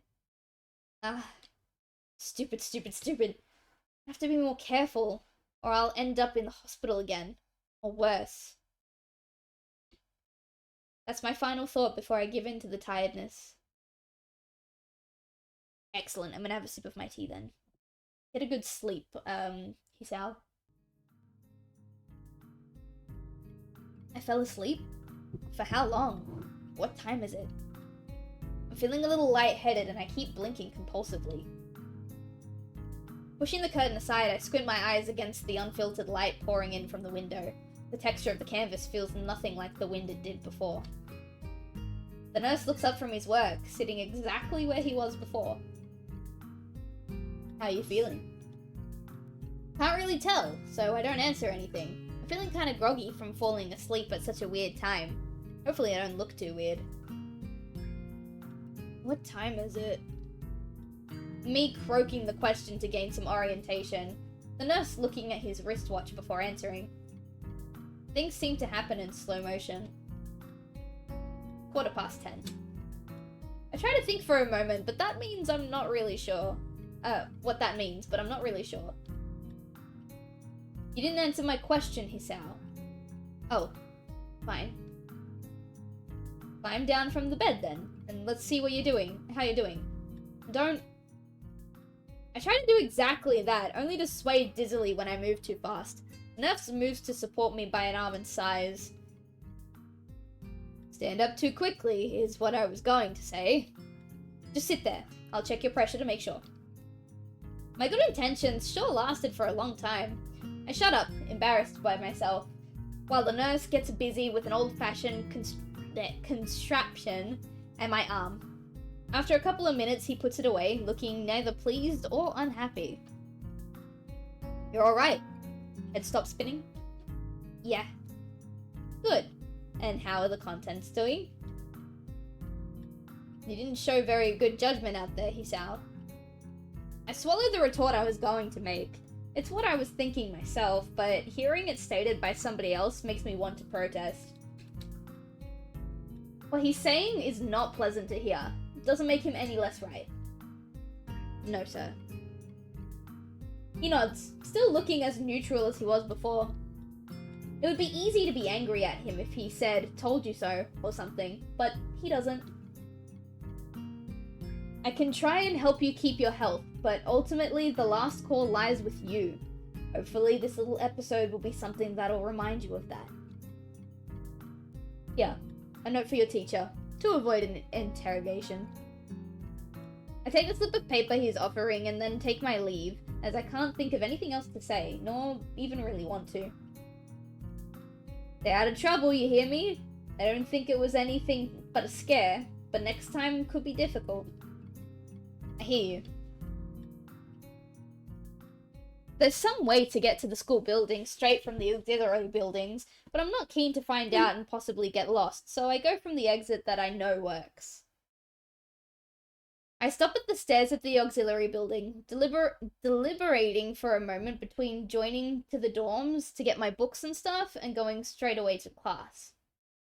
The sun stings my eyes, so I head towards the dorms. Ooh, are we going to see our painter girl again? I hope so. The halls are quiet as the courtyard was, naturally so since everyone's in class. I knock lightly at the door of class 3-3 and push open the door when Muto, calls out from the other side. Sorry, I'm late. 15 pairs of eyes turn to me. Oh god. Good morning, Nakai. Muto seems to be somewhat confounded by my coming in late, as if I interrupted his flow or something. Judging from the rambling lectures his classes tend to be, that might have been the case. I pass him the note the nurse gave me. Muto takes it with a nod and reads it quickly. He lifts an eyebrow and gives me a kind of stern look, but doesn't say anything. just nods solemnly again. I shrug and he gestures at me to run along like so I naturally do. The class goes on lazily. I'm starting to get into the rhythm of the school. I've even stopped worrying about taking notes and being overly attentive. The first days, I was pretty high-strung in class. Muto finishes his lecture about electricity early, but continues without a pause about the festival. So as you know, the festival is on the days after tomorrow. I hope everyone's projects are going to be successful this year. Have a good time, but also come Sunday, please keep the meaning of this festival in your minds. Games and fried food! Everyone bursts out in laughter, and so do I. That's true, we actually don't know the point of this festival. Yes. Thank you, Mikado. Oh! He was about to tell us the true meaning of the festival, but... Oh, okay. The remainder of his sentence is buried beneath the ring of the lunch bells, and everyone starts packing their things. Muto deliberates for a moment, but since almost nobody seems to be paying attention anymore, he gives up and sits down.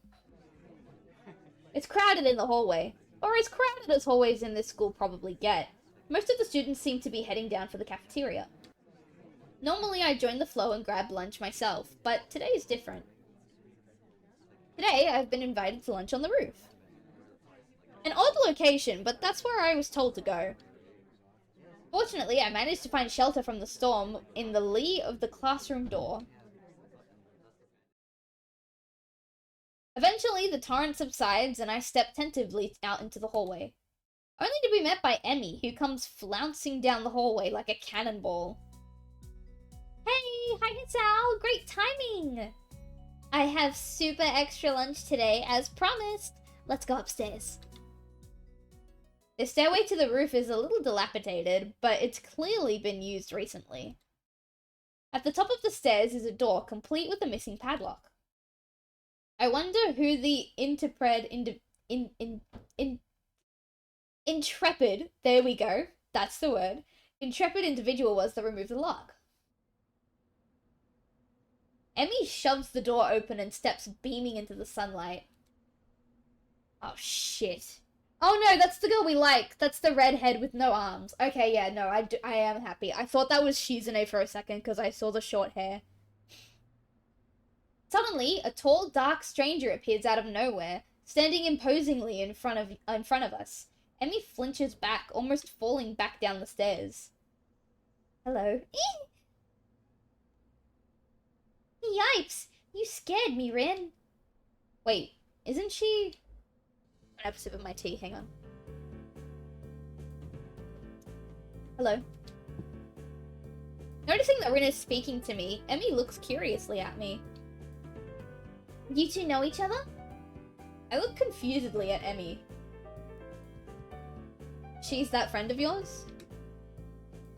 Rin has turned her gaze towards the clouds drifting above the school. I didn't know you knew this person, Emmy. The awkward silence lasts only for a few seconds until Emmy lets out a tiny giggle, shrugging the coincidence off. I invited Hisao for lunch. If you know him, that's just better. Oh. Does this mean I don't get food? Or did you invite him for lunch without the lunch? Neither. I have food for 3. Nice thinking. They walk to the other side of the roof while I stay at the clock tower for a while, taking in the atmosphere. There's nobody else but us here. I guess the roof is not as popular as it is in other schools. A few rundown benches and tables are scattered around the edges, perhaps in an attempt to make the rooftop look less desolate. Small pebbles covering the roof rattle beneath our feet. I peek through the chain link fence to take another look at the school grounds and beyond. The students are strolling in pairs and groups around the quadrangle at the cafeteria. A few delivery trucks are driving past the school towards the convenience store nearby. Somewhere a watchdog barks at a passerby. Somehow when I look towards the town center and sometimes when I look towards the town center, the small town feels strikes me very strongly. Almost palpably. The hectic lifestyle of big metropolises seems so far away and foreign here. Nobody has to run to catch a bus like their lives depend on it, or get their senses overloaded by the neon lights and traffic jams. Oh my god, that's one thing that I'm happy about.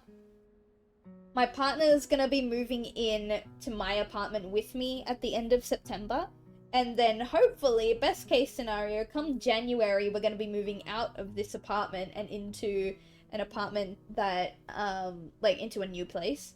And the new place that we're hoping to get, it's not locked in yet, but the new place we're hoping to get is gonna be pretty far away from the city, which is where we are now. We're, like, I think a 20-minute trip to the city, or like a 20-30-minute trip.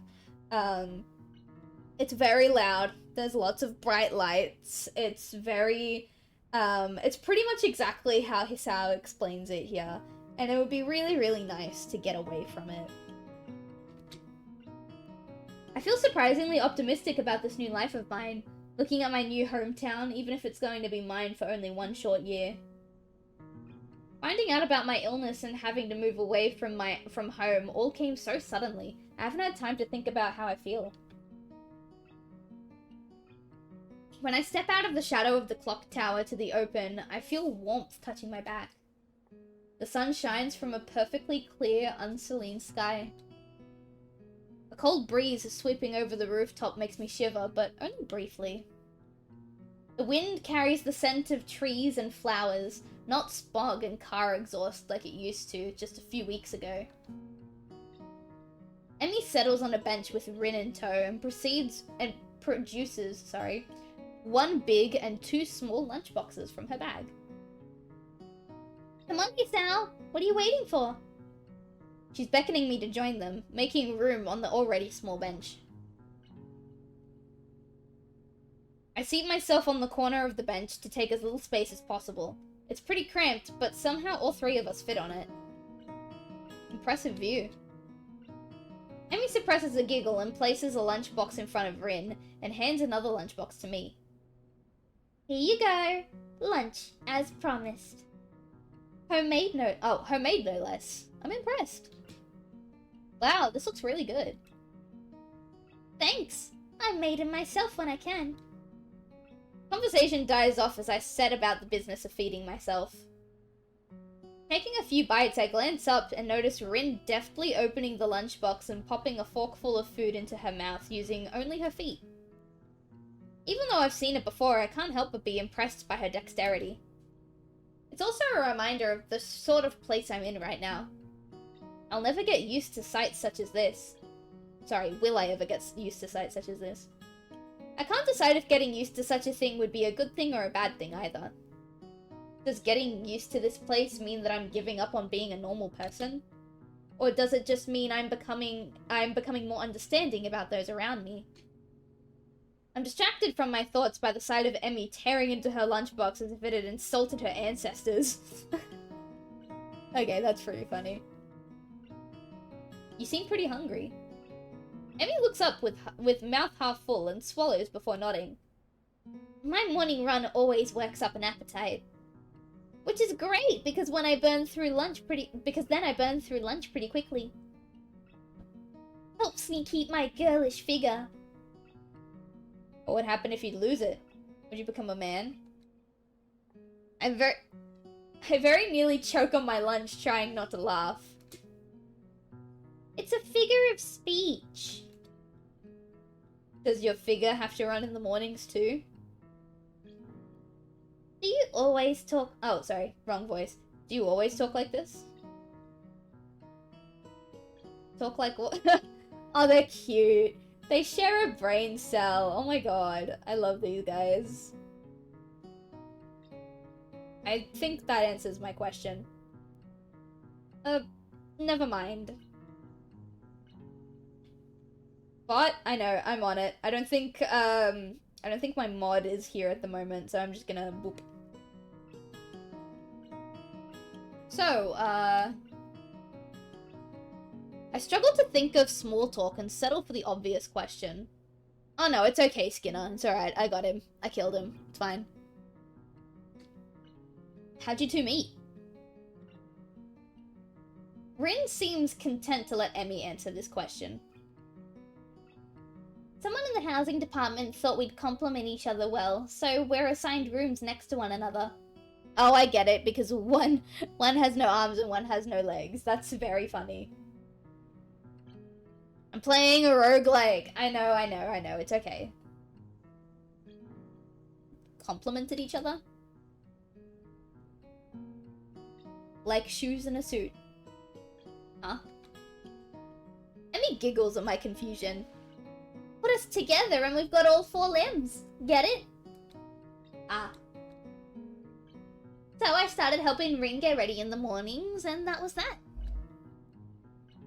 I mean, you can't help someone get dressed every morning and not get along. I see. Rin chooses this moment to interject. I have trouble with shirts. Right. That seems fairly obvious. Really? Kind of? This isn't helping, but at least Emmy seems to find the whole thing funny. That, combined with the fact that Rin's genuinely curious, makes me feel slightly better and yet confused. I mean, you've got no arms.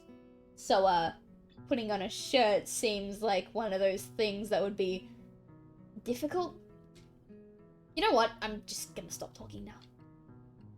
It'll save me a lot of trouble in the long run.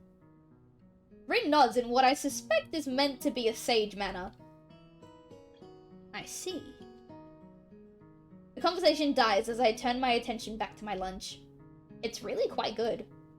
Emmy finishes her lunch first and makes a contented noise. Sorry. Ah, that was good. As she busies herself with cleaning up her lunch, Rin speaks up. I'm thirsty. Oh, Rin, I'm so sorry. You can't hold a water bottle with your feet, can you? Oh, I almost forgot about that. I'm sorry. With a flourish, she reaches into her bag and removes a trio of juice Ooh, what kind of juice, though? That's the important question. What kind of juice? She tosses me one that appears to be cranberry juice, one to Rin that appears to be some kind of strawberry milk, complete with a pink color scheme, and keeps an equally pink box of some kind of fruit punch for herself. Cranberry juice? I mean, cranberry juice is alright. Right? Like, cranberry juice isn't that terrible. I think I've tried it a handful of times in my life. It's not bad. I personally would take, you know, the classic staples, apple, orange, black currant, you know, that sort of stuff. But pomegranate juice is also really nice too. The only problem with pomegranate juice is that it's so fucking expensive. Rin dexterously stabs her straw through the top of her box and begins to drink. I'm once again impressed by how flexible she is, but this time I keep my comment to myself. Somehow, I don't think either Emmy or Rin are the sorts of people to think twice about the way they work around their particular disabilities. Rin especially so. Indeed, she gives off the impression of being entirely unaware that she's missing any limbs at all. Whether or not that's conscious decision is another matter. I'm honestly not sure. So, Hisao, how do you like it up here? It's quite nice, actually. I like high places for the view. Thanks for inviting me up here. And for the lunch, too. Emmy grins a 1,000-watt grin, pleased by my response, I suppose. No problem. Feel free to eat with us next time, too, okay? I won't make you a lunch, but you can bring your own up here. No lunch service? I don't know. Emmy looks mock offended. Trying to take advantage of my good nature? The nerve. She giggles.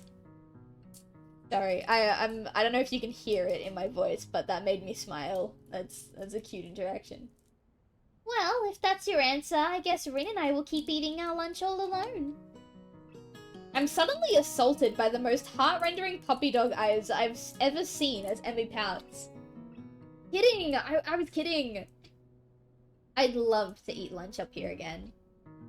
Good location, the company is okay too. Amy frowns a bit at my declaration of okay, but seems happy enough that I've accepted her invitation. I guess this makes us friends now. Or, at least acquaintances. The lunch bell rings, signaling a return downstairs. Rin, you didn't finish your lunch again. I wasn't that hungry. If you don't eat any more, you're gonna fade away. Rin shrugs, as if this is an acceptable risk. Come on, we better get going. The three of us head down the stairs together. The afternoon class passes. Once again, I find myself without a plan for something to do after school, so I head to the library to return a couple of the books I finished reading. Walking inside, I see that there are about as many students here as there were on Tuesday, all the more evident from the almost total silence enveloping the room. As I drop the books I'd borrowed onto the return slot in the counter, Yuko suddenly pops up from behind it, quite startled from the banging they make as they hit the trolley next to her. Ah, sorry Yuko, I didn't mean to startle you. No, that's fine. It happens a lot. I'm used to it by now. Can I help you? It's okay. I think I know where everything is. Thanks anyway. I suppose I'll grab another book or two while I'm here. There's not much else to do, and after reading so much during my stay in the hospital, it's become a hard habit to break. I wander down to the fiction section towards the back of the library, scanning bookshelves for anything that catches my eye. As I do, I look over the corner to where Hanako had been the last time I was here, not really expecting anything to come of it. Surprisingly, though, she's there, absorbed completely in a fairly thick book. I decide against intruding on her like last time and get back to finding reading material. After an indiscernible amount of time spent pursuing the aisles, I finally decide on a couple of books to get and slide them off the shelf. With a minimum of fuss, I quickly walk over to the counter, check out my books, and pop them in my bag as I walk out. By the time I leave the main building, sunset isn't too far away. A small trickle of students remain, but the majority have left, presumably into their homes or dorms. Feeling utterly drained, I head to my room to read the books I borrowed. There's been enough action and excitement for one day already. The first is Alice's Adventures in Wonderland. I know the story, of course, but I've never actually read the original book. It's just as trippy as I remember the story to be, with the wacky characters and nonsense plot. I start thinking of myself as some kind of Alice too, helplessly tumbling upon the rabbit hole into this cripple wonderland. I don't know if you're allowed to say that. I mean, he is a cripple, so I guess he is allowed to say that, but dude. Okay, that's a rather strong expression. Oh, okay, good, he realizes that. Still, the isolated location and the overt way the school accommodates to absolutely everything is unsettling. It's like another world. I wonder why I can't shake the feeling of being an outsider like Alice, despite most everyone being so hospitable and friendly with me. Turning another page, my mind starts drifting further away from the book. It's quiet. I can hear my heartbeat thumping against the fabric of my shirt. For some reason, it makes me feel really bad. Like it has... Oh my god, I can't read. 1 second.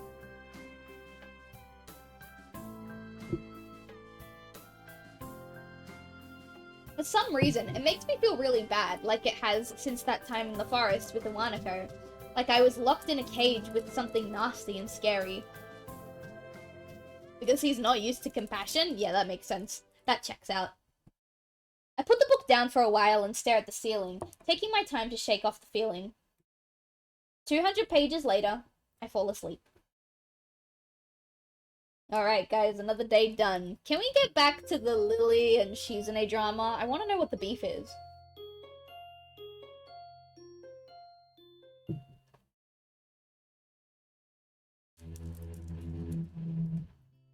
The students roll into class for the Saturday morning session, each and every one of them sporting a tired eyes of people who have worked through the night. With only a day left to prepare, I suppose it's not so surprising. Thankfully, we only have to suffer through classes until lunch break, and then our time is our own. Muto Oh my god, I'm so sorry, chat. Muto lurches into class in a tired stagger. I suppose students aren't the only people here that enjoy their late Friday nights. Without saying a word, he scrawls some page and question numbers on the board and slumps back down at his desk. It's completely atypical behavior for him, but it appears that no one in the class is going to call him out on it. Wordlessly, the students shuffle their textbooks into position and get to work. Not wanting to break the trend, I do the same. Fatigue has made class antisocial. Not a peep is heard among the ruffling papers. That can partly be attributed to the 2 empty seats beside me. For some reason, Misha and Shizune aren't present, probably doing council work for the festival. It's very quiet without Misha present. I wonder if she was born as rowdy as she is, or if she's making up for Shizune's lack of voice. Akai, can I speak to you for a moment? You know how long it took me to realize the Japan names are backwards from ours? Oh gosh, I remember when I first realized that. I thought it was a little weird, but like, I kind of moved on from it pretty quick. Different cultures are so interesting to learn about, like the little things like that. It's kind of fun. I'm so engrossed in thinking about Misha that I don't even notice Muto approaching my desk. Sure, what's this about? It's probably better if we speak outside the classroom.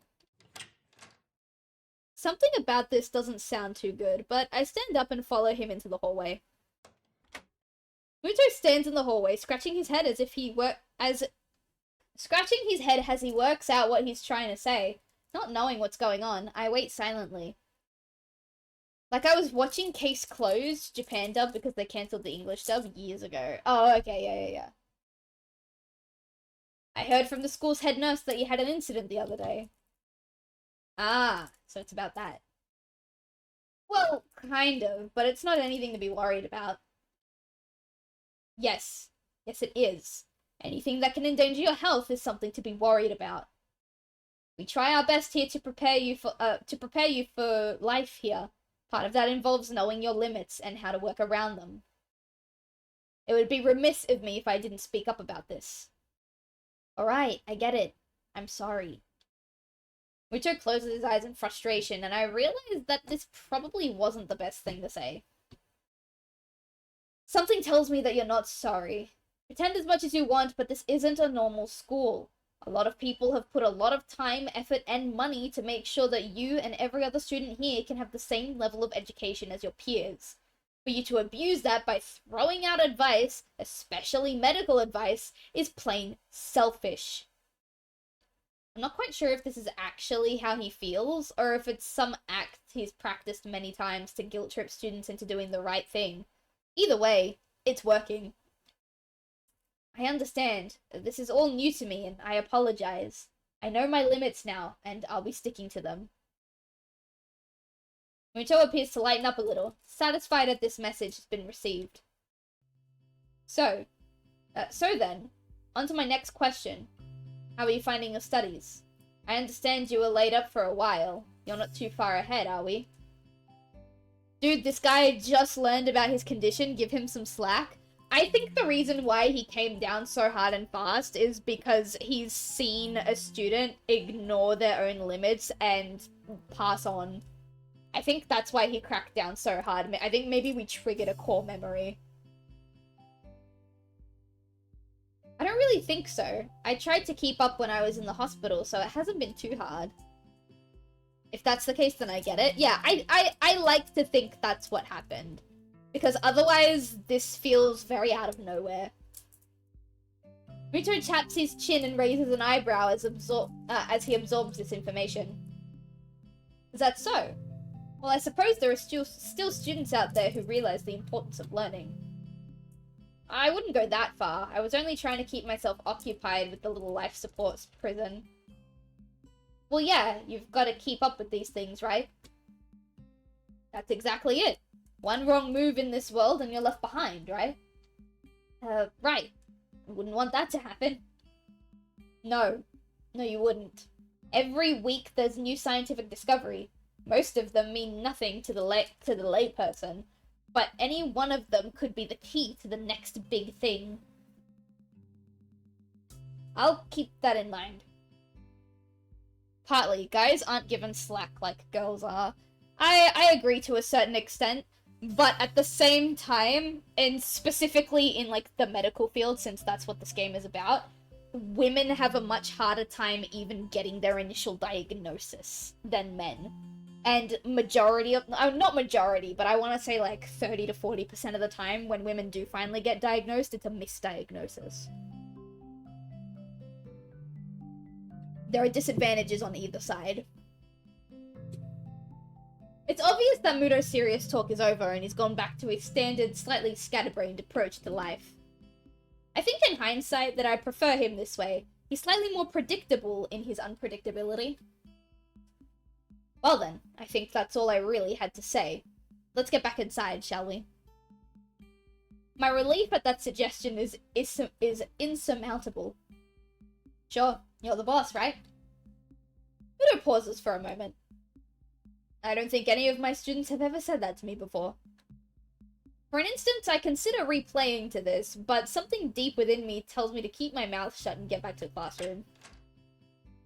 A few of the students jump at the sound of the door, rapidly trying to pretend that they were working on their questions on the board. Some don't even bother, their heads slumped on the desk as they nap. Thankfully, it would appear that Muto doesn't even notice them. Cough, endometriosis cough. Guess what? There's been a new scientific discovery that will allow us to test for endometriosis without invasive surgery. How exciting is that? It only took until 2024 for it to be in early trials. I don't know if it's officially, like, a thing yet. I know it's still in the trial period, but they're developing a blood test so that we can tell if we have endometriosis or not from a simple blood test. And I really hope that that blood test gets studied and researched, like, fucking to death, because heaven forbid that an endometriosis blood test comes out wrong. Can you imagine getting a false negative for endometriosis? That would be so scary. I really hope they're doing the proper testing for that. Also, fun fact, did you know that ADHD in women was not studied at all until 2017? I learned that today. Oh, it's fine, your body is made for this. Woman writhing on the floor. That's the thing. Period pain is not normal. You shouldn't be experiencing that much pain on your period. But anyway. Yeah, I knew that. Yeah, I didn't know that until today. And now that makes me kind of want to pause and wait even longer for my ADHD diagnosis. Because, like, that's not nearly enough research. You know what I mean? Anyway, he returns to his desk and retrieves a scientific journal from one of the drawers. I guess I got to him there. The class returns to the near silence that Muto and I left it in before our chat. Good night, operator. Thanks for joining. Maybe I should go into this trial. If you can, absolutely. Absolutely, if you can. Now, you need it as soon as you can. The now matters more. That's true. Once my partner moves in and we start saving money on rent and we get all of our essentials paid for, I'll probably use the money that I'm saving on the cheaper rent to go and get the diagnosis. Had bad pains and shark weeks before taking the pill. I hopped off the pill because you're not supposed to be on the pill for more than 10 years, and I had been on them for I think 6 or 7, and it was really starting to worry me that I was getting close to that threshold, so I just stopped. Mixed feelings of tiredness and anticipation buzz around the room. Everyone here is either waiting for a chance to rest or the chance to get their last-minute preparations underway. The clock on the wall slowly ticks the remaining class time away until finally the bells cry out, ending the torment. I can't, otherwise it's awful. Well, see, the thing is, I didn't hop on the pill for, like, pain or sex reasons or anything like that. I hopped on the pill when, I think I started when I was 13, and then I dropped it, and I didn't get back on it until I was, I think, 15 or 16. and I was on it for dermatology reasons. They were like, oh, well, they gave me 3 different products to try, and then those 3 products didn't work, and they were like, oh, I guess we'll put you on the pill. That'll make your acne go away. And it did.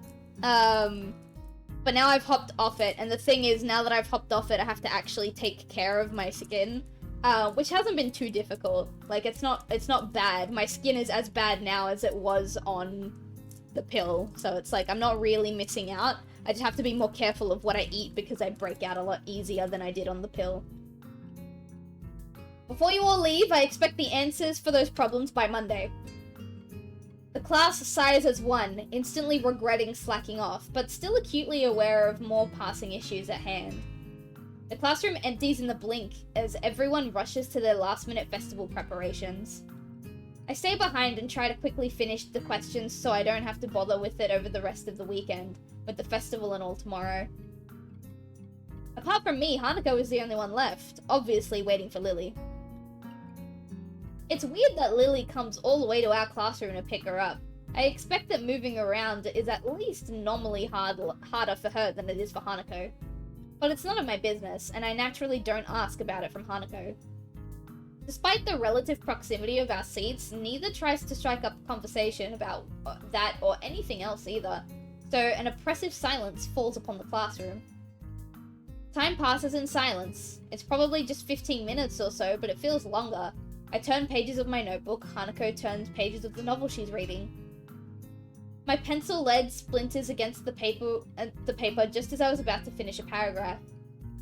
The sound of my irritated sigh and subsequent fumbling around for a sharpener feel like they're breaking the mood in the classroom. Hanako keeps her eyes firmly away from my direction. Before long, Lily's tall figure appears in the doorway. Hanako? Her name is all it takes to make Hanako jump from her desk and run to Lily. They quietly talk for a moment, but it isn't long before Lily leaves the hall and Hanako idles back into the classroom, taking her seat once again. I watch Hanako out of the corner of my eye out of sheer curiosity and at the idea that the two would be separated. For a couple of minutes, she does nothing but sit with her chin in her hand, staring at the desk dejectedly. The boredom evidently becomes too much for her, though, her slender frame reaching into her bag and pulling out a small book. Come to think of it, that isn't the one I saw her reading at the library. She must be quite a fast reader to get through them at this rate. After about 10 minutes of relentlessly shuffling in her seat and trying to read, Hanako closes her book and leaves too. As should I, since the assignment is all but finished and there's nothing else to do in the classroom. Not that I have anything to do anywhere else either. The school is a beehive of activity, but nobody pays me any heed. I saunter past the classrooms filled with students frantically doing this and that, buzzing around like little worker bees. You wouldn't guess the school day is over. It's a bit quieter outside, but not by much. People zip by left and right, hurrying as quickly as they can, busy and energetic. I feel the opposite. The midday sun seems to be draining all the spirit out of my body, making it feel limp all over. Warm, soft air flows inside my shirt, feeling like a cushion. I yawn lazily, thinking about what I'd do. I drop off my books at the dorms first, and then I haven't decided yet. Maybe Kenji's in his room. No, don't hang out with Kenji. On the way to the dorms, I spot Emmy coming my way, running despite having those weird running prosthetics on. I wave her hand. Oh my god. I wave at her and she skids to a stop. Yo, Hisao! Splatters of white and green paint adorn her nose and chin, respectively, but her smile is wide, and as it seems it always is. She leans closer to me, amplifying the feeling she's examining me. What you doing? Nothing. I don't have anything to do for the festival, and everyone else seems to be doing something important. That's perfect! Then you can help me and Rin! With the festival preparations? I'm not sure I would be much of help. That's fine. I'm not much help either. Emmy grabs my wrist and starts dragging me back inside the school quite forcefully. Even her walking speed is more like jogging, making me stumble over myself simply trying to keep up. The stairs slow Emmy down a little bit. Maybe it's hard to climb with her legs, or maybe she's finally run out of breath. We go all the way back to the 3rd floor and the seniors hallway, ending up where I left 5 minutes ago. I could just as well have stayed here waiting for Emmy had I known. So is Rin working on that mural still? That's right. She needs all kinds of paints and brushes and stuff, so I went to get them from the art classroom. And you needed me to help with that? Well, Rin told me you had already helped her, so I thought you wouldn't mind. I see. So, thanks to Emmy's flaky logic, here I am again, collecting stuff from the art classroom for other people. The room is empty apart from ourselves and the lonely specks of dust floating around in the air. Emmy skips straight away to the back wall, digging out a tiny, crumpled piece of paper from her pocket. While she tries to make sense of the scrawled handwriting, or foot writing, depending on who wrote it, I take a closer look at the materials lying around here. Dozens of paint cans and bottles are arranged on the shelves in a most unorganized fashion. Some look like they've been left there for several decades, relics of previous art club generations. Next to the heavy stacks of neatly piled drawing paper are boxes full of different sized brushes and unsorted crayons. The smells of paint, turpentine, and fresh paper float in the stale air, mixing my nostrils to form an unmistakable scent of art. I know that smell. That's a good smell. Emmy studies her notes, comparing them to the markings on the various paint cans, and passes them to me as she finds the correct matches. She stretches her neck to look on the topmost shelf, but it's not quite enough. Her eye level stays below the shelf no matter what she does. Emmy gives up and just looks up to the shelf longingly, like a child at a toy store, huffing in annoyance. After a moment of building anger, she starts jumping up and down, apparently trying to speed read the labels during a fraction of a second she can see them, and catch what she can. It's no surprise that she fails miserably, and almost manages to bring the entire shelf crashing down. Now I see why me lending a hand here would be useful. Come on, let me do that. You can't jump high enough, and I don't want you to hurt yourself trying. Also, I'm like twice your height. You are not. She turns around, flaring scorn, flushed cheeks and all. Let me hit that paint. Hey, yo. That's pretty good paint you got there. Just kidding, just kidding. Anyway, I'll look up there, okay? She glares at me one more time, but she can't come up with a retort. With a grudging turns her back to me, sorry. I'm too focused on trying to take a sip of my tea.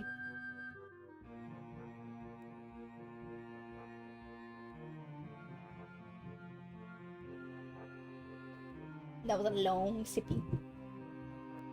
So I begin scrounging around the top shelf for paint, while below, Emmy crouches to scavenge what she can from the cupboards. I shake my head a little, after double-checking to ensure she can't see me do so. Emmy having a complex about her height is a surprise. I wouldn't have joked about it otherwise. She seems easygoing, but I guess everyone has their weak spots. Only after we have almost all the items collected and spread out on a desk like a treasure hunter spoils do I realize that it wasn't necessarily the height jab that got her riled up. She might not like being told that she can't do something, like jump. But Emmy herself seems to have forgotten all about it already. Quick to anger, quick to forgive. Is she that type of person? At least she doesn't seem to have taken anything to heart, as she chatters away happily while we pick up the rest of the items and make our way back to Rin. I chivalrously carry the bulk of the materials as we make our way towards the dormitories. Rin is really stressed about getting her painting done. It's her own fault, though. She should have started earlier. Taubman's brand? Fuck yeah. What color you got? Magenta? Good shit. I actually can't wait to move to my next place and properly unpack. Because I've been in my apartment, the apartment I'm in now, for almost a year. And I still have, like, a majority of my stuff packed up in boxes because I knew that once that year passed, like I wouldn't be staying here much longer, right? And I'm only staying until the end of January, so now there's no point in unpacking anything. But I can't wait till we get to our next apartment, which we know we're going to be staying at for quite a while, and just unpack it all, because that's where all of my paints, my ink wash, my like watercolor stuff, that's where it's still in boxes right now. I haven't been able to touch it for about a year. So I'm really excited to finally get back into that. That would be really fun. Is she gonna make it? No idea. It looks good to me, but with Rin, you never know what's going on. I found her this morning lying in front of the dorm in a fetal position. She hadn't slept all night. I can't believe the night nurses hadn't found her. And now she's painting again like crazy. Yeah, I've noticed that she comes off as kinda unhinged, so to speak. Emmy giggles at that, as well as at my likely too obvious awkwardness. I don't mind it. She's just a little weird sometimes. On that, I can agree with her. Unlike me, Emmy seems to be cool with Rin's whatever it is that feels off about her. Still, they don't feel close like Misha and Shizune do, with them working as single entity sometimes. It's hard to say where one ends and the other begins. Even though they're so different, just like Emmy and Rin are. And Rin is the most different of them all. Different from anyone else I've met. Yeah, I guess she's a very unique person. I return to that word again, as if it encompasses Rin's personality by itself, but really it's just a substitute for a lengthy description of her oddities. Emmy giggles as I grasp about for a properly descriptive word. She's just weird. You know, earlier she spent half an hour sitting on her box and stared at her toes. She giggles again in a way that makes me think she doesn't know what's funny about it. It just is. All that time. Well, the working area is a mess, but the mural itself has taken over even more of the wall since I last saw it. The disfigured human figures have been mostly colored in tones of red, pink, and orange. Weird, imaginary things populating the spaces between. It looks nice. I can't think of any word that would describe the work concisely and comprehensively, so I settle for the nondescript nice. But honestly, it seems that the area around the wall becomes untidier at the same rate as the mural progresses. The ground is littered with dozens of paint cans, various art supplies, and empty soda bottles. Rin herself is in the center of this chaos, standing there looking very cozy, as if she has a natural part of the scene. Her pant legs have been rolled up to her knee, exposing her thin legs which sport a drying spectrum of war paintings, similar to those on Emmy's face. Emmy sprints to Rin ahead of me and gleefully jumps in front of her. I'm back! That was fast. Did you run in the corridors again? Hisao helped me. Emmy points victoriously at me. Rin turns around, following Emmy's finger with her eyes, looking in my general direction. She nods absent-mindedly at me.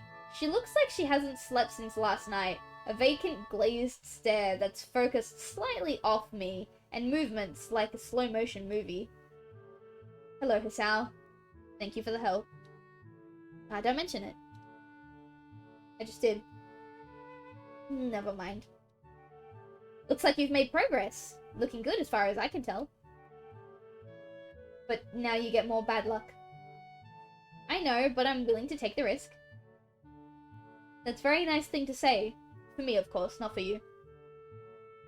This is why artists are always unlucky. They have to constantly look at their unfinished paintings. So artists can't find romance, their favorite TV shows are cancelled, or they die young because of an unspecified disease. It's a deep, mysterious law of the universe. Unless they're blind. She considers this for a while, looking like she's gonna fall asleep. There is a boy. At the art club, you see. Blind boy, so he doesn't see. He should become an artist. No bad luck, guaranteed. Don't you think that would be a good idea? That only blind people should become artists? No, not as such. You might have a point. Abandoning this train of thought, she turns again to consider her work and starts humming a tune that I think I recognize, but can't remember the name of.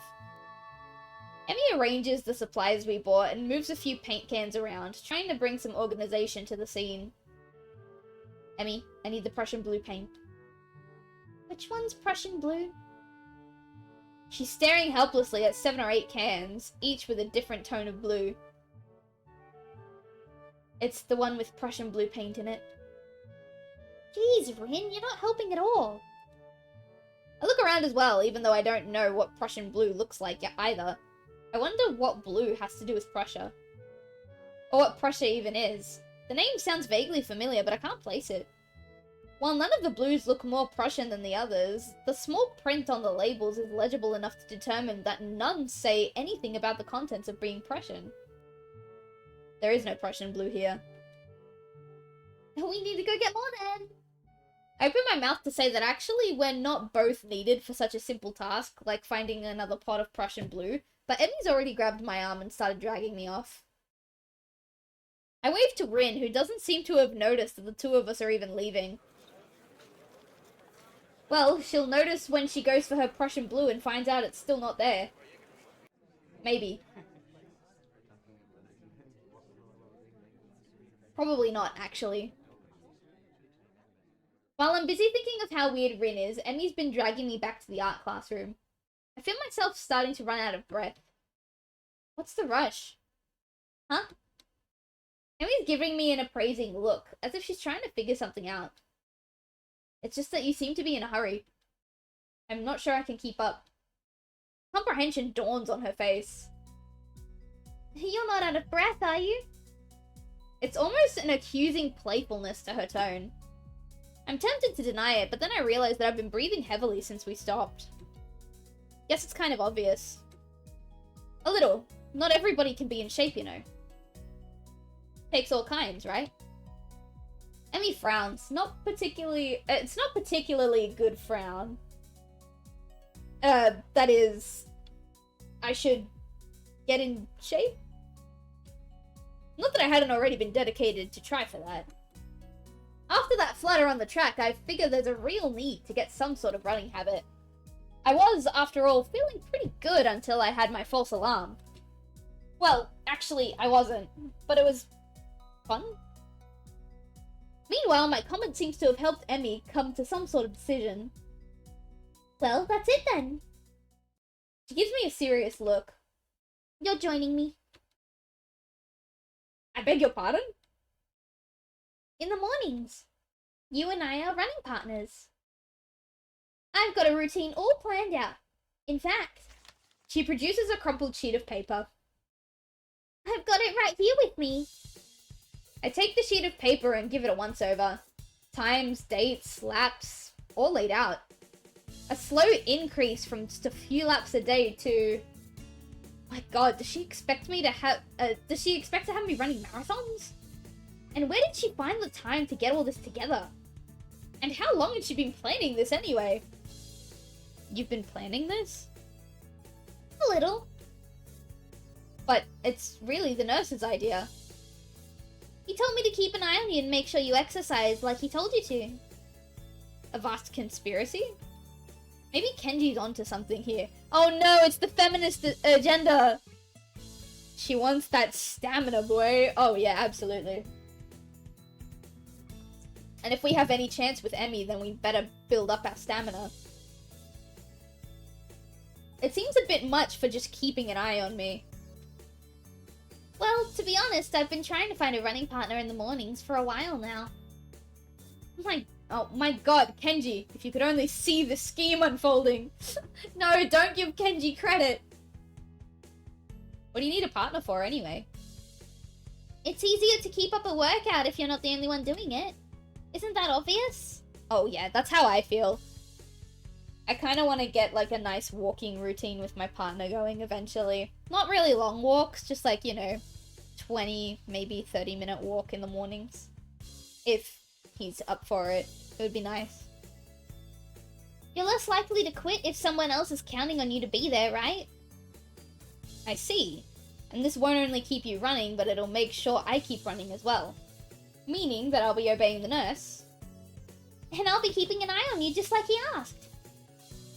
You caught on quick, Katawa. And if I refuse? I have no intention of refusing, of course.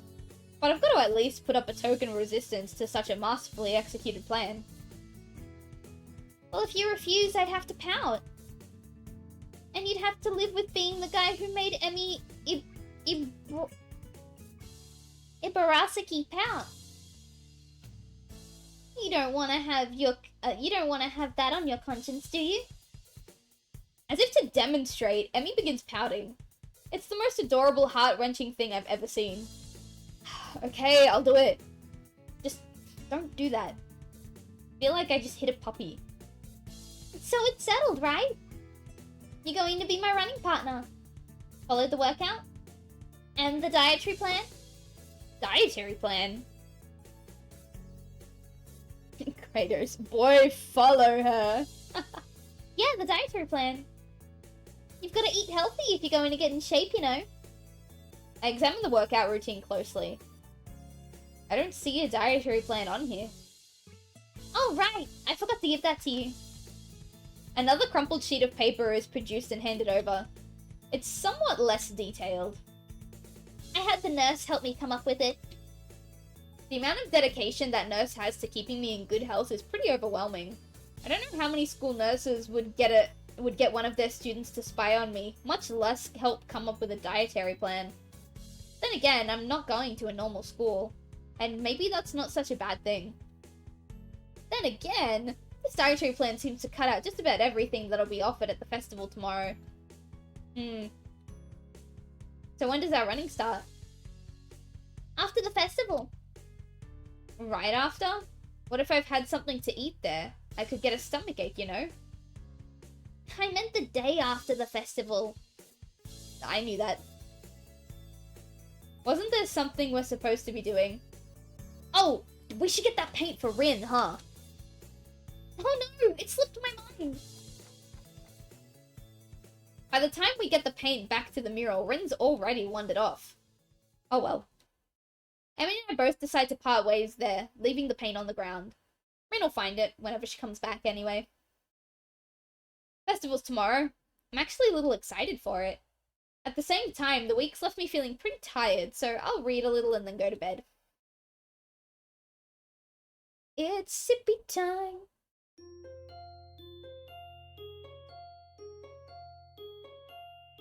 Oh, good sip. I'm going to really quickly, open my Twitter, simply because I think I got a DM from a client.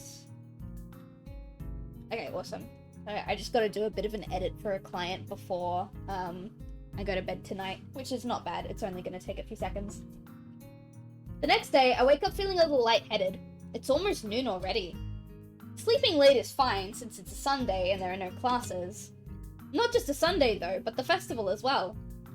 From my window, I can already see people at the soba booth slinging noodles into plates for other people with a craving for low-quality food. Whoa! Okay, hang on. I throw back a handful of my morning meds and ponder how to spend the day. There'll be a few exams in the coming week, but I don't consider those as ominous as others, so I'm not worried about them as I probably should be. With no urgent obligations regarding education, I should feel free to spend the day at the festival as I like. Finishing my morning routine, I exit into the hallway, intending to go out and find something to eat. Passing by his door, I decide to see what Kenji's up to today out of impulse. Oh, you're playing this novel? Yes, I am. The history behind how this novel was made is very interesting to me, so I really wanted to see what the final result actually was. Then again, I can picture him having built a soundproof shelter in his room. Or possibly something like a fort, complete with a no girls allowed sign. Who's your girl in this? So far, I'm really liking Rin, the one with no arms. Lily is also a very good option, and I was originally into Chizune, but she's being a bit of a bitch. And sometimes I like a certain amount of, like, I have a tolerance, like a bitch threshold, if you will, and she's ever so slightly starting to cross that bitch threshold. And with the girls crossed out and body crudely scrawled underneath it.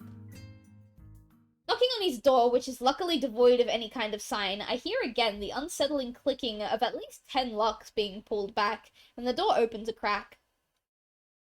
Who is it? You're supposed to ask that before you open the door. Oh, it's you. Damn, it's early. It's not really that early. What is it, man? Nothing. Was just gonna ask what you're gonna do today. After school is out there already. Out where? Why? What? What's what? Is today special? What, why are they there? Who's there? I can hear them. It's loud. Don't tell me. Has the invasion begun? I picked Hanako on my first playthrough. She's very sweet. She's a very sweet baby girl, but I'm not sure if she's, like, waifu material. He suddenly looks more alarmed.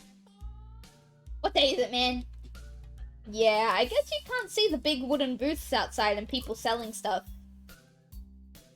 What the hell are you talking about? I have my curtains closed at all times to thwart the snipers.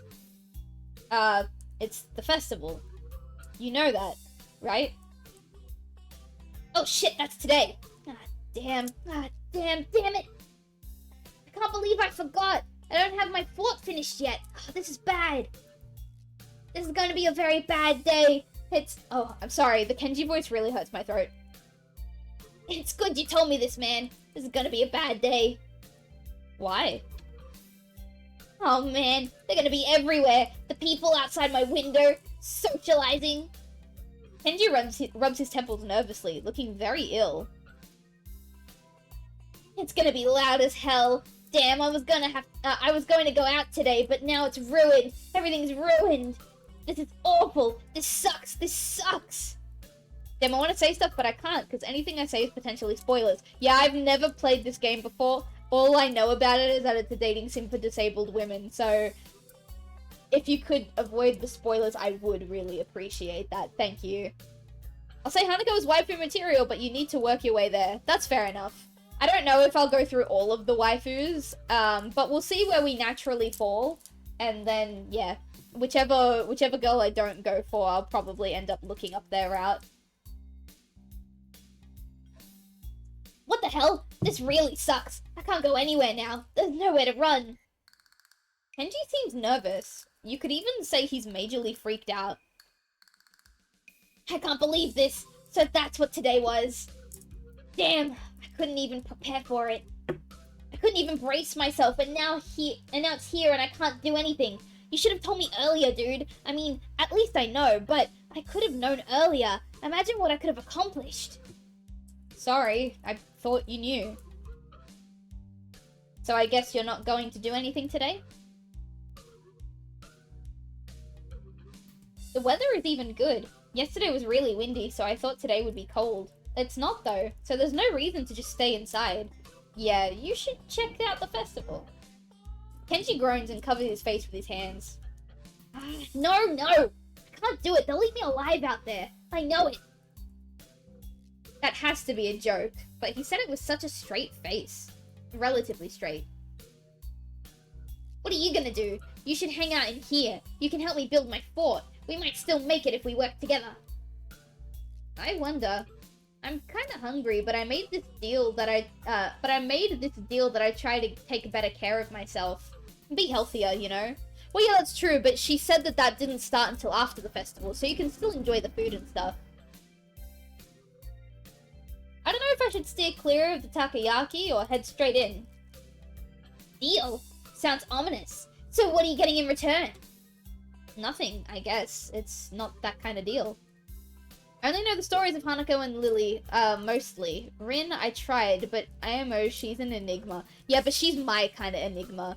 Her humor is right up my alley. She is fantastic. And I'm also, like, an artist, so I connect with her on that level as well. You know, Emmy from our year, we kind of agreed to watch each other's backs and... Ah! The shrill scream and the expression of abject terror in Kenji's face chill my blood. It's as if I told the Catholic priest I sold my soul to the devil.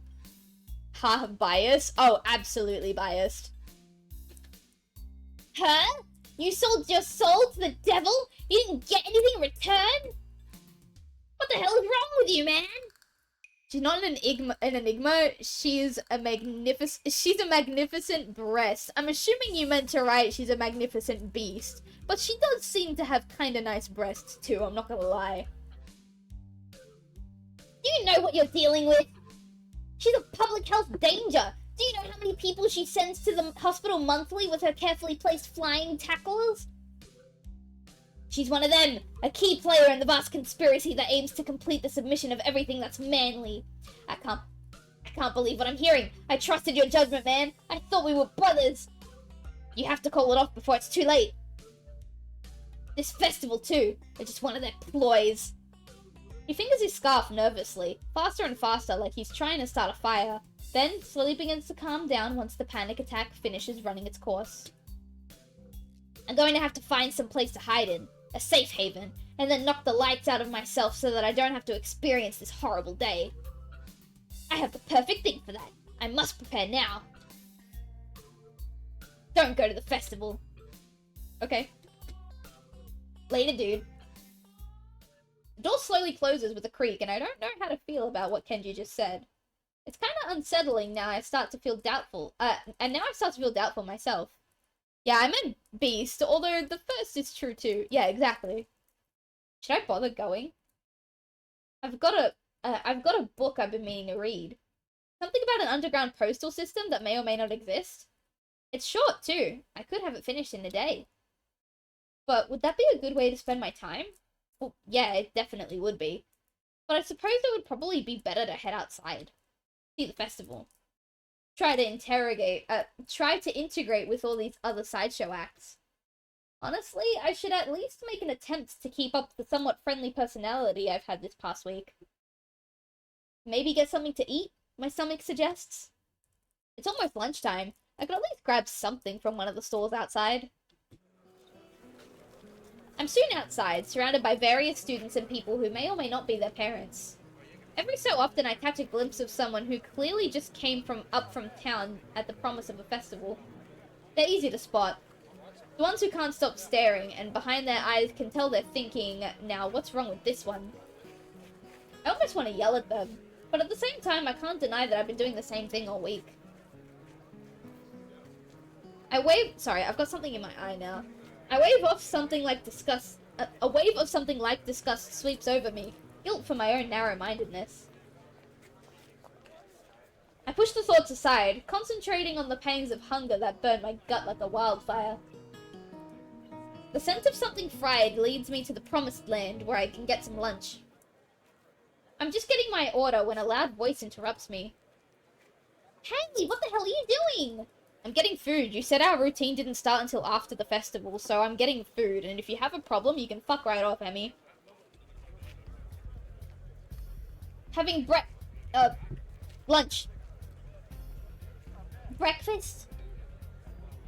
You mean you just got up? Suddenly sleeping all morning feels like a crime. No, I meant lunch. Honest. She's not buying it. Brunch? That's not a healthy breakfast at all. She snatches my food out of my hand. Hey. I agreed to have a healthy diet and exercise with you, but we were under the mutual understanding that that would start after the festival, and I paid for that food, so you better fucking give that back.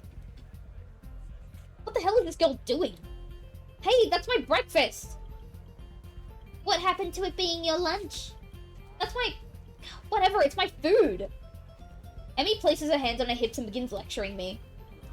Did you really forget your dietary plans already? Did you forget? Bitch! It starts tomorrow! You need to be more conscious of your health, Hisao. What about your heart? My heart's fine the way it is. Mostly. All I get in response is a roll of the eyes. I doubt that. You wouldn't be here if that was the case, would you? The girl's got a point, of course. Eat, boy. Don't fill up on tuna. Yeah, I agree. But I'm not about to concede it. It's not that I have a bad heart. Certainly, it can handle a little grease now and again. Yeah, sure. And it handled a little running just fine, too. Emmy seems unconvinced. Not surprising, as I haven't even managed to convince myself. Maybe, but if you're sleeping but not if you're sleeping the day away all the time. It was one fucking day! Bitch, it was one day! Why are you being such a cuntbag about it? I don't know if this guy has a weak heart, but I would without hesitation dropkick Emmy. I know! She's being so unreasonable right now.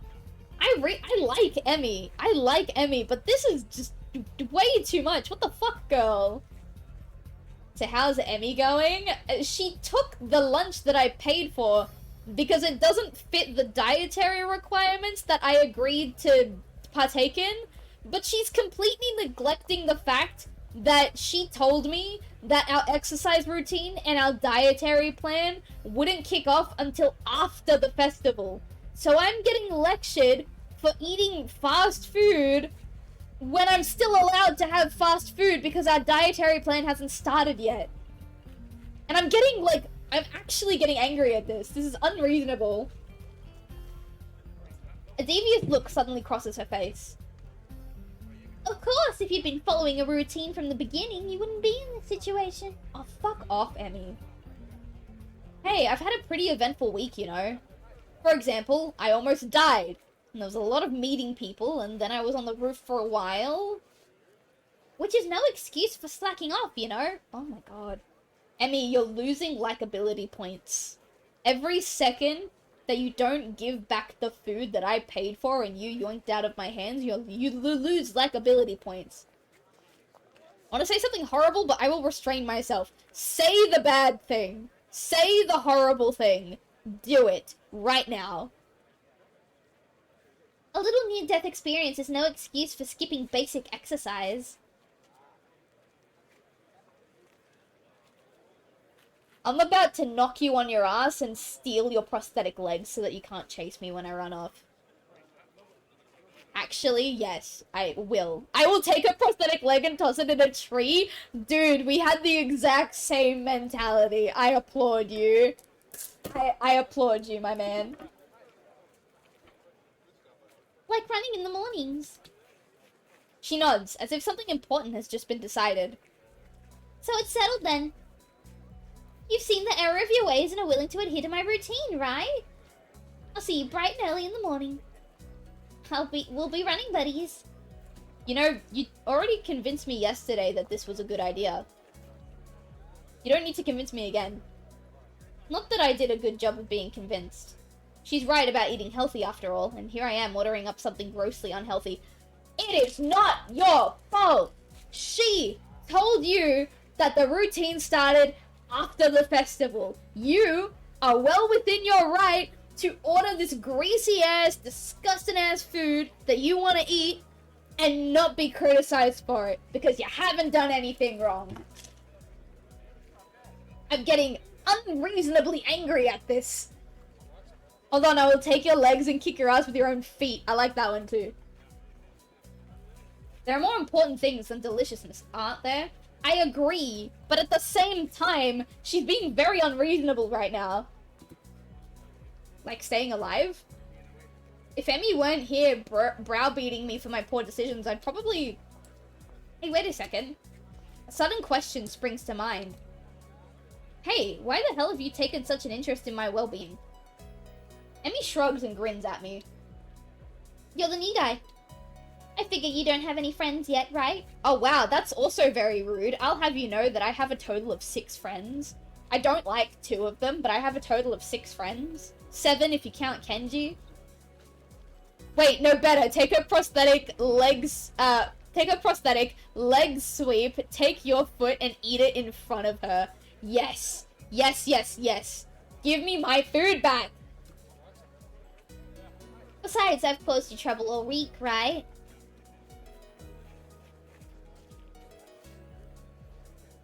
6.5. Are we rating them out of 10 now? I bet. I'll give that a 7. I'll give you the half. I owe you for not getting angry. And I told the nurse I would anyway. Uh-huh. Crazy little running girl wants to make me healthy. Well, I suppose there are worse fates. Okay, that sounds fine. Kenji is the half? Oh, okay, gotcha. Thanks for your concern. Tomorrow morning, then? I figure that ends the conversation, so I turn to leave. Not so fast. I feel a hand on my collar. In a second, I've been yanked backwards. Hey, there's no need to be so rough. Kenji is not a good influence on you. Yeah. What do you want now? Amy looks almost wounded by my annoyed question. Bitch, be annoyed. She still hasn't given your food back. If she's not gonna give the food back, then she owes you the money that you spent getting that food. Thought you could use my company. No, I'm fine, actually. I like you, Emmy, but you've thoroughly pissed me off tonight. I think I could benefit from some time away from you, I think. Her eyes narrow. Besides, you were just going to try sneaking some more of that fried crap, weren't you? Fried crap that I deserve to eat, you fucking clap cunt. Well, I wasn't going to, but now that she mentions it, that would have been a really good idea. I was not. Another glare. Okay, maybe I was going to get a little... The glare continues. Okay, a lot. Jesus, I'm a danger to myself and others, aren't I? I get done agreeing that I need to be healthier and then immediately start considering the next unhealthy habit that comes my way. I knew it. You can't be trusted. Alright, cool. So, I haven't eaten all day, so now that you've taken the one source of food that I was going to have, that I have a right to have, does that mean you're gonna get the fuck in the kitchen and make me something to eat? I am unreasonably furious that this bitch has taken my food. Now I definitely have to stick with you. This whole situation feels silly. I can only imagine what passers-by think of the sight of me being lectured by a tiny girl half my size. Maybe I should just give up for now. Fine, do what you like. I sigh. Might as well make the best of this. What do you want to do? Emmy thinks for a minute. Well, I promised Rin I'd stop by her mural. So let's do that.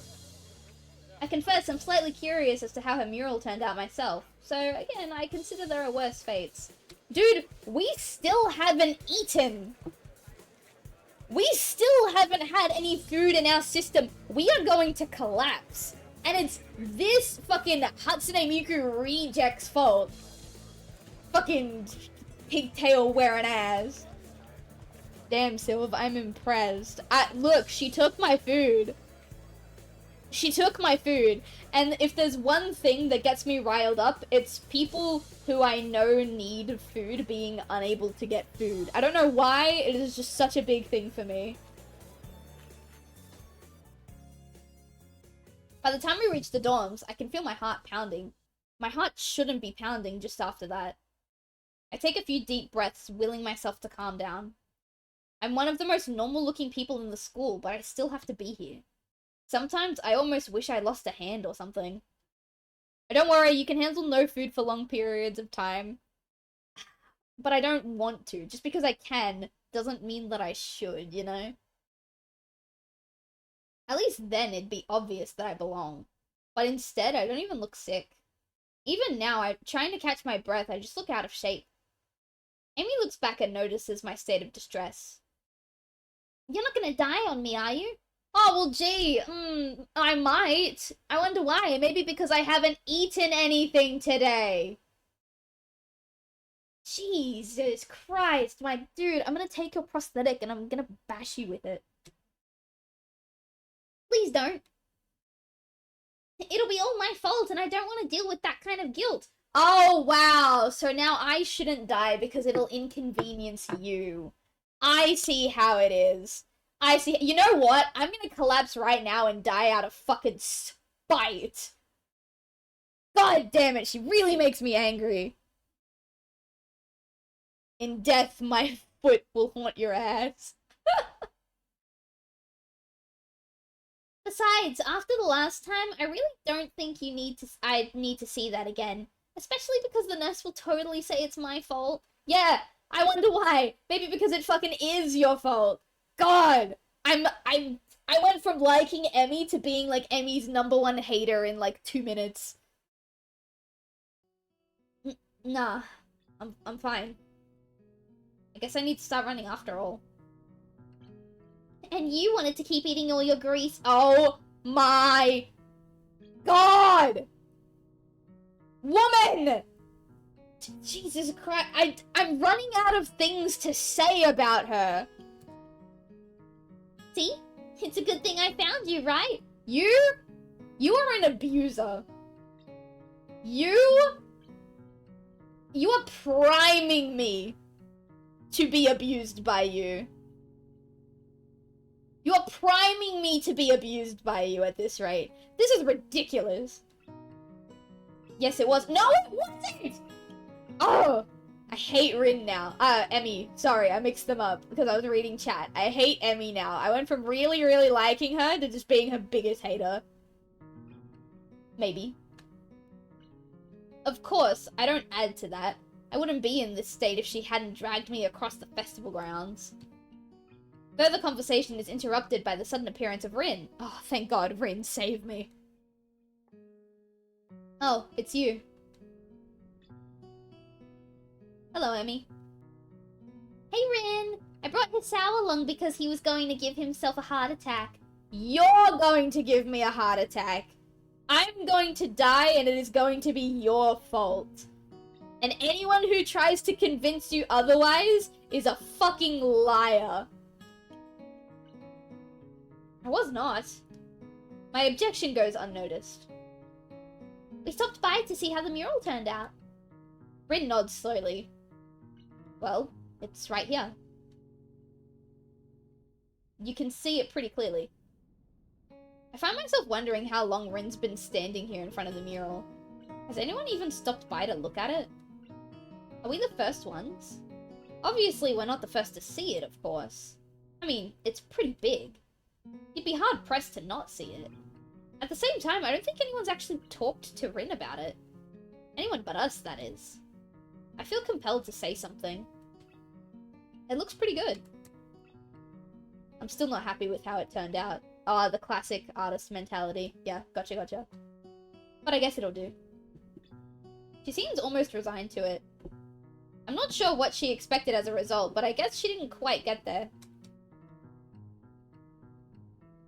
We stand in front of the mural, taking it all in. I try my best to concentrate on the composition of the thing. It's actually fairly interesting. Yeah, I agree. This is actually pretty nicely done. The colors swoop and blend together, dragging me along with them. There's a dreamlike quality to the whole thing that makes me feel almost sleepy. I try hunting out some of the colors Emmy and I grabbed for her. Try as I might, I can't see any Prussian blue. That's cute. Oh well. I'm sure it's in there somewhere. My feet start to hurt, but Rin doesn't seem inclined to move on. She is a magnificent beast. She is. I like Rin a lot. Emmy speaks up. Hey Rin, have you eaten? Oh, sure. Ask the girl with no arms if she's eaten, but completely neglect the fact that you single-handedly took away my only source of food today and have not offered to replace it, have not offered to pay me back, and have not given it to me. Actually, fuck you. Of course, you can't survive otherwise. Yeah! Did you hear that, Emmy? It sounds like people need food to survive. Funny that, huh? In likeness scale, Emmy would be an insufferable 3 out of 10, Rin is mid, Hanako is 7, Lily 6, Sheena is surprisingly 7 once you get to know her, Shizune is 5, this is only personal perspective from my experience. That's fair enough, yeah. I'm agreeing with you on the Emmy part so far. What about in the past 5 hours? Maybe. But I'm hungry again, so maybe that means I'm wrong. Emmy grins and claps her hands together. Good! Come get some food with us! Oh, now we're gonna get food! Oh, now we're gonna get food! What about the food you took from me? Jesus! I'm just... Oh! Rin nods in assent. Okay, but we should hurry before they notice I'm gone. Somehow, I don't think they'd care. Whoever they are. As we head back to the food stalls, I cast longing eyes over the fried food. No, I better not. You better, because you deserve it, my guy. I'm pretty sure Emmy wouldn't let me anyway. We find a nice spot on the grass and sit down and eat our purchases.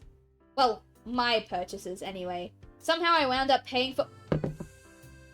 Oh my god. Why did you pay for Emmy's food when she...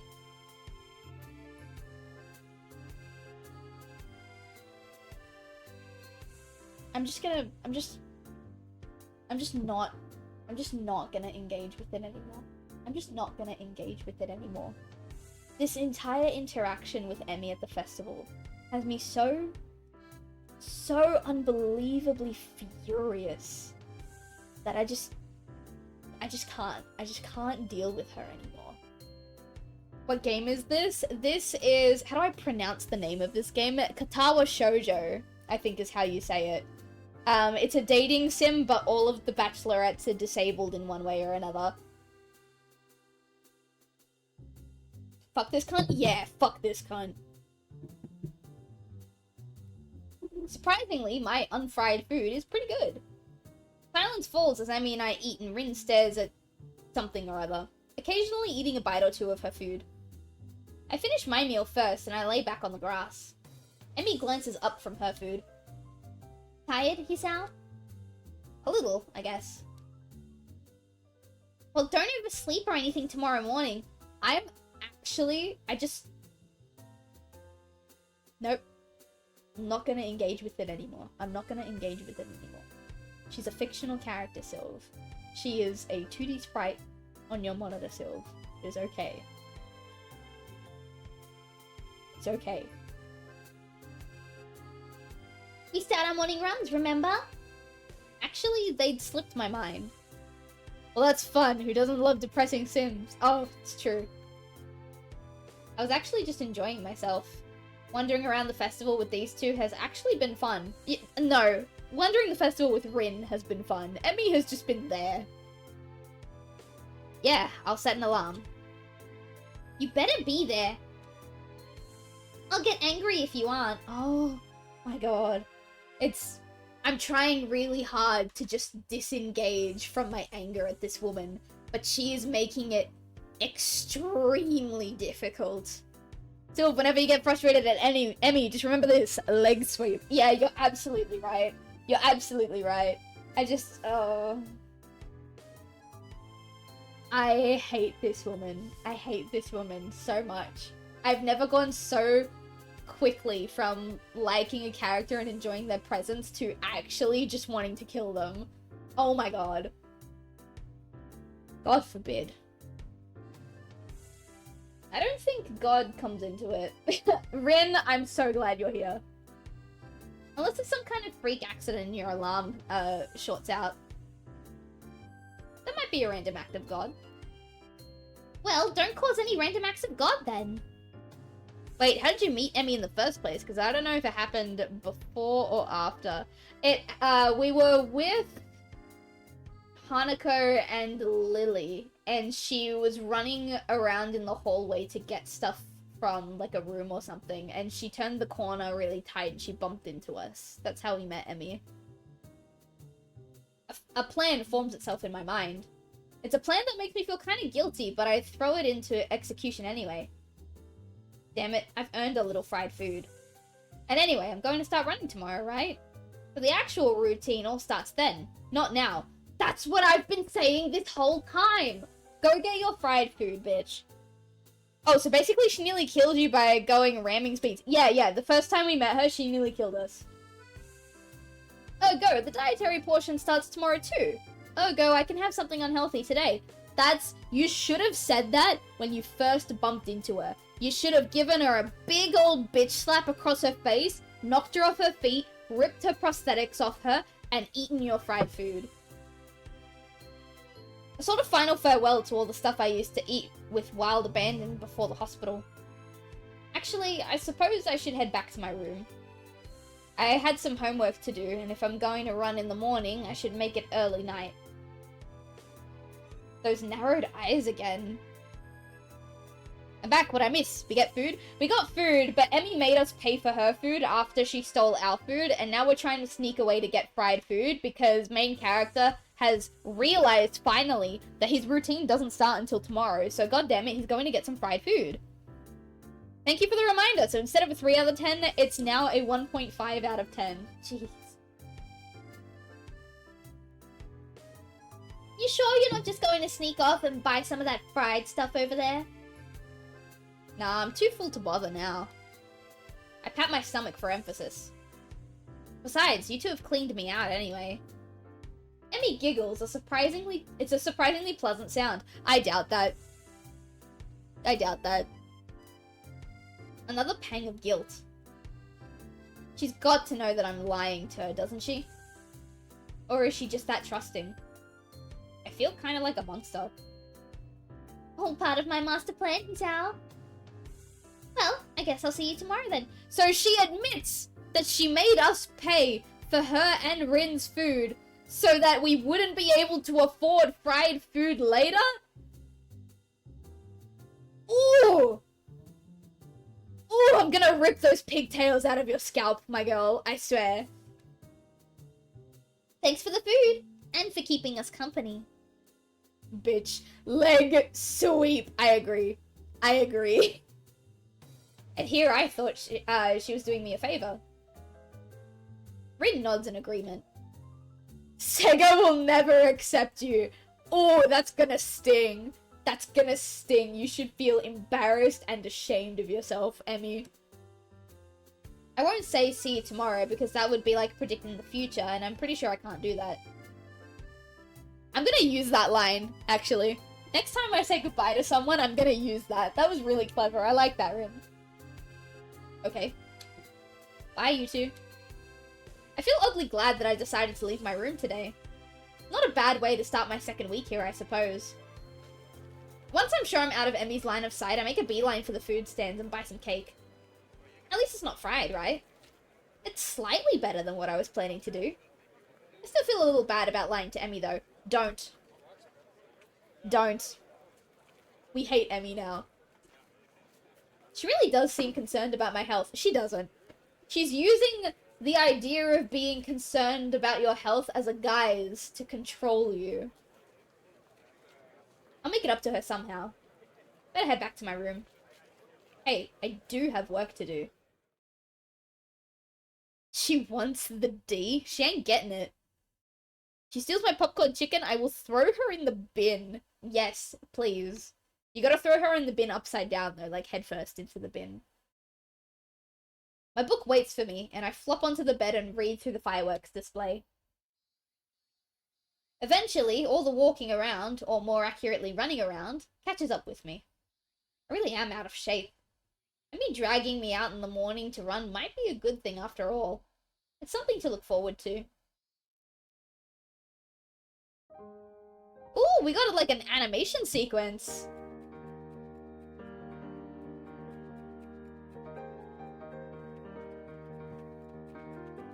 I think this is our first one of the game, isn't it?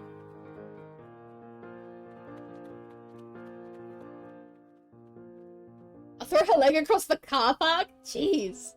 When I'm throwing her in a bin, you need to put her so that she would be stuck in the bin and there'd be ample time to take her legs. Exactly.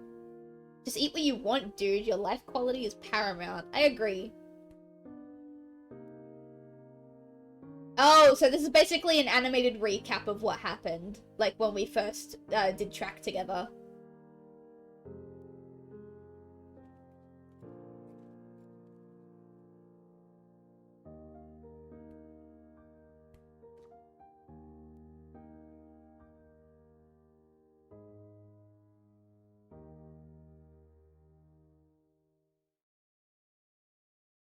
2 form. Damn, we finished a whole act tonight. Well, I mean, over 2 nights.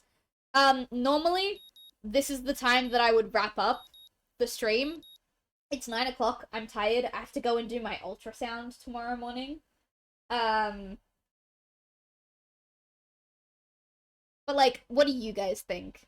Do you guys want to keep going for a tiny bit more? I'll tell you what. If I get a sub in the next 5 minutes, we'll keep going. Otherwise, we're gonna wrap up tonight. Because I do have to do that quick edit for my client before I go to eat. Can always return next time. That's very true. It's not like we're gonna completely abandon this game. Just call it a night. Easy. Easy. It's a good place to start too, because then we start the next stream right at Act 2. I'll just save over this one.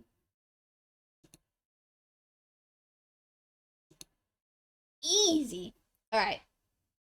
Besides, Emmy melted your brain. That's true. I want to commit atrocities because of Emmy. Alright. That's gonna be it for tonight, lads.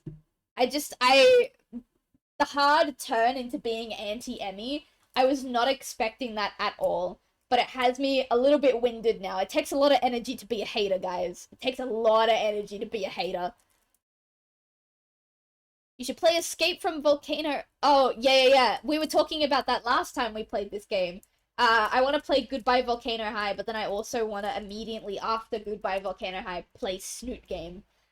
Because I've seen the history behind those games as well, and I think that's also a really interesting thing. So that will be something we do. The problem is, I don't want to pay for Goodbye Volcano High. I feel like that's a pretty reasonable thing for me to say at this point. I don't want to pay for Goodbye Volcano High. So, we'll see how that goes. I know Snoot Game is free. But yeah, we'll just see where the cards fall. I wouldn't pay for it either. I hated Emmy the first sight I got of her because she's a train wreck. Damn. But then again, Hanako, bestest girl. That's fair. They all have their own flaws. It just so happens that Emmy's flaws are at forefront of her personality. You know? That's just how it is. Alright. I think that's enough Emmy hatred for tonight. Maybe we'll pick it up next time we play this game. For now... Why not? Am I missing something? Oh, Goodbye Volcano High is just not a very good game, like, at all. I'm still rooting for Rin. I honestly think we might be going the Rin route. I honestly think that's who we're gonna go for. We'll see where the cards fall. But anyway, stay warm, stay cozy, stay toasty. If you sneeze during the stream at all, bless you. And depending on how my ultrasound goes tomorrow, I will see you guys tomorrow. Bye, everyone!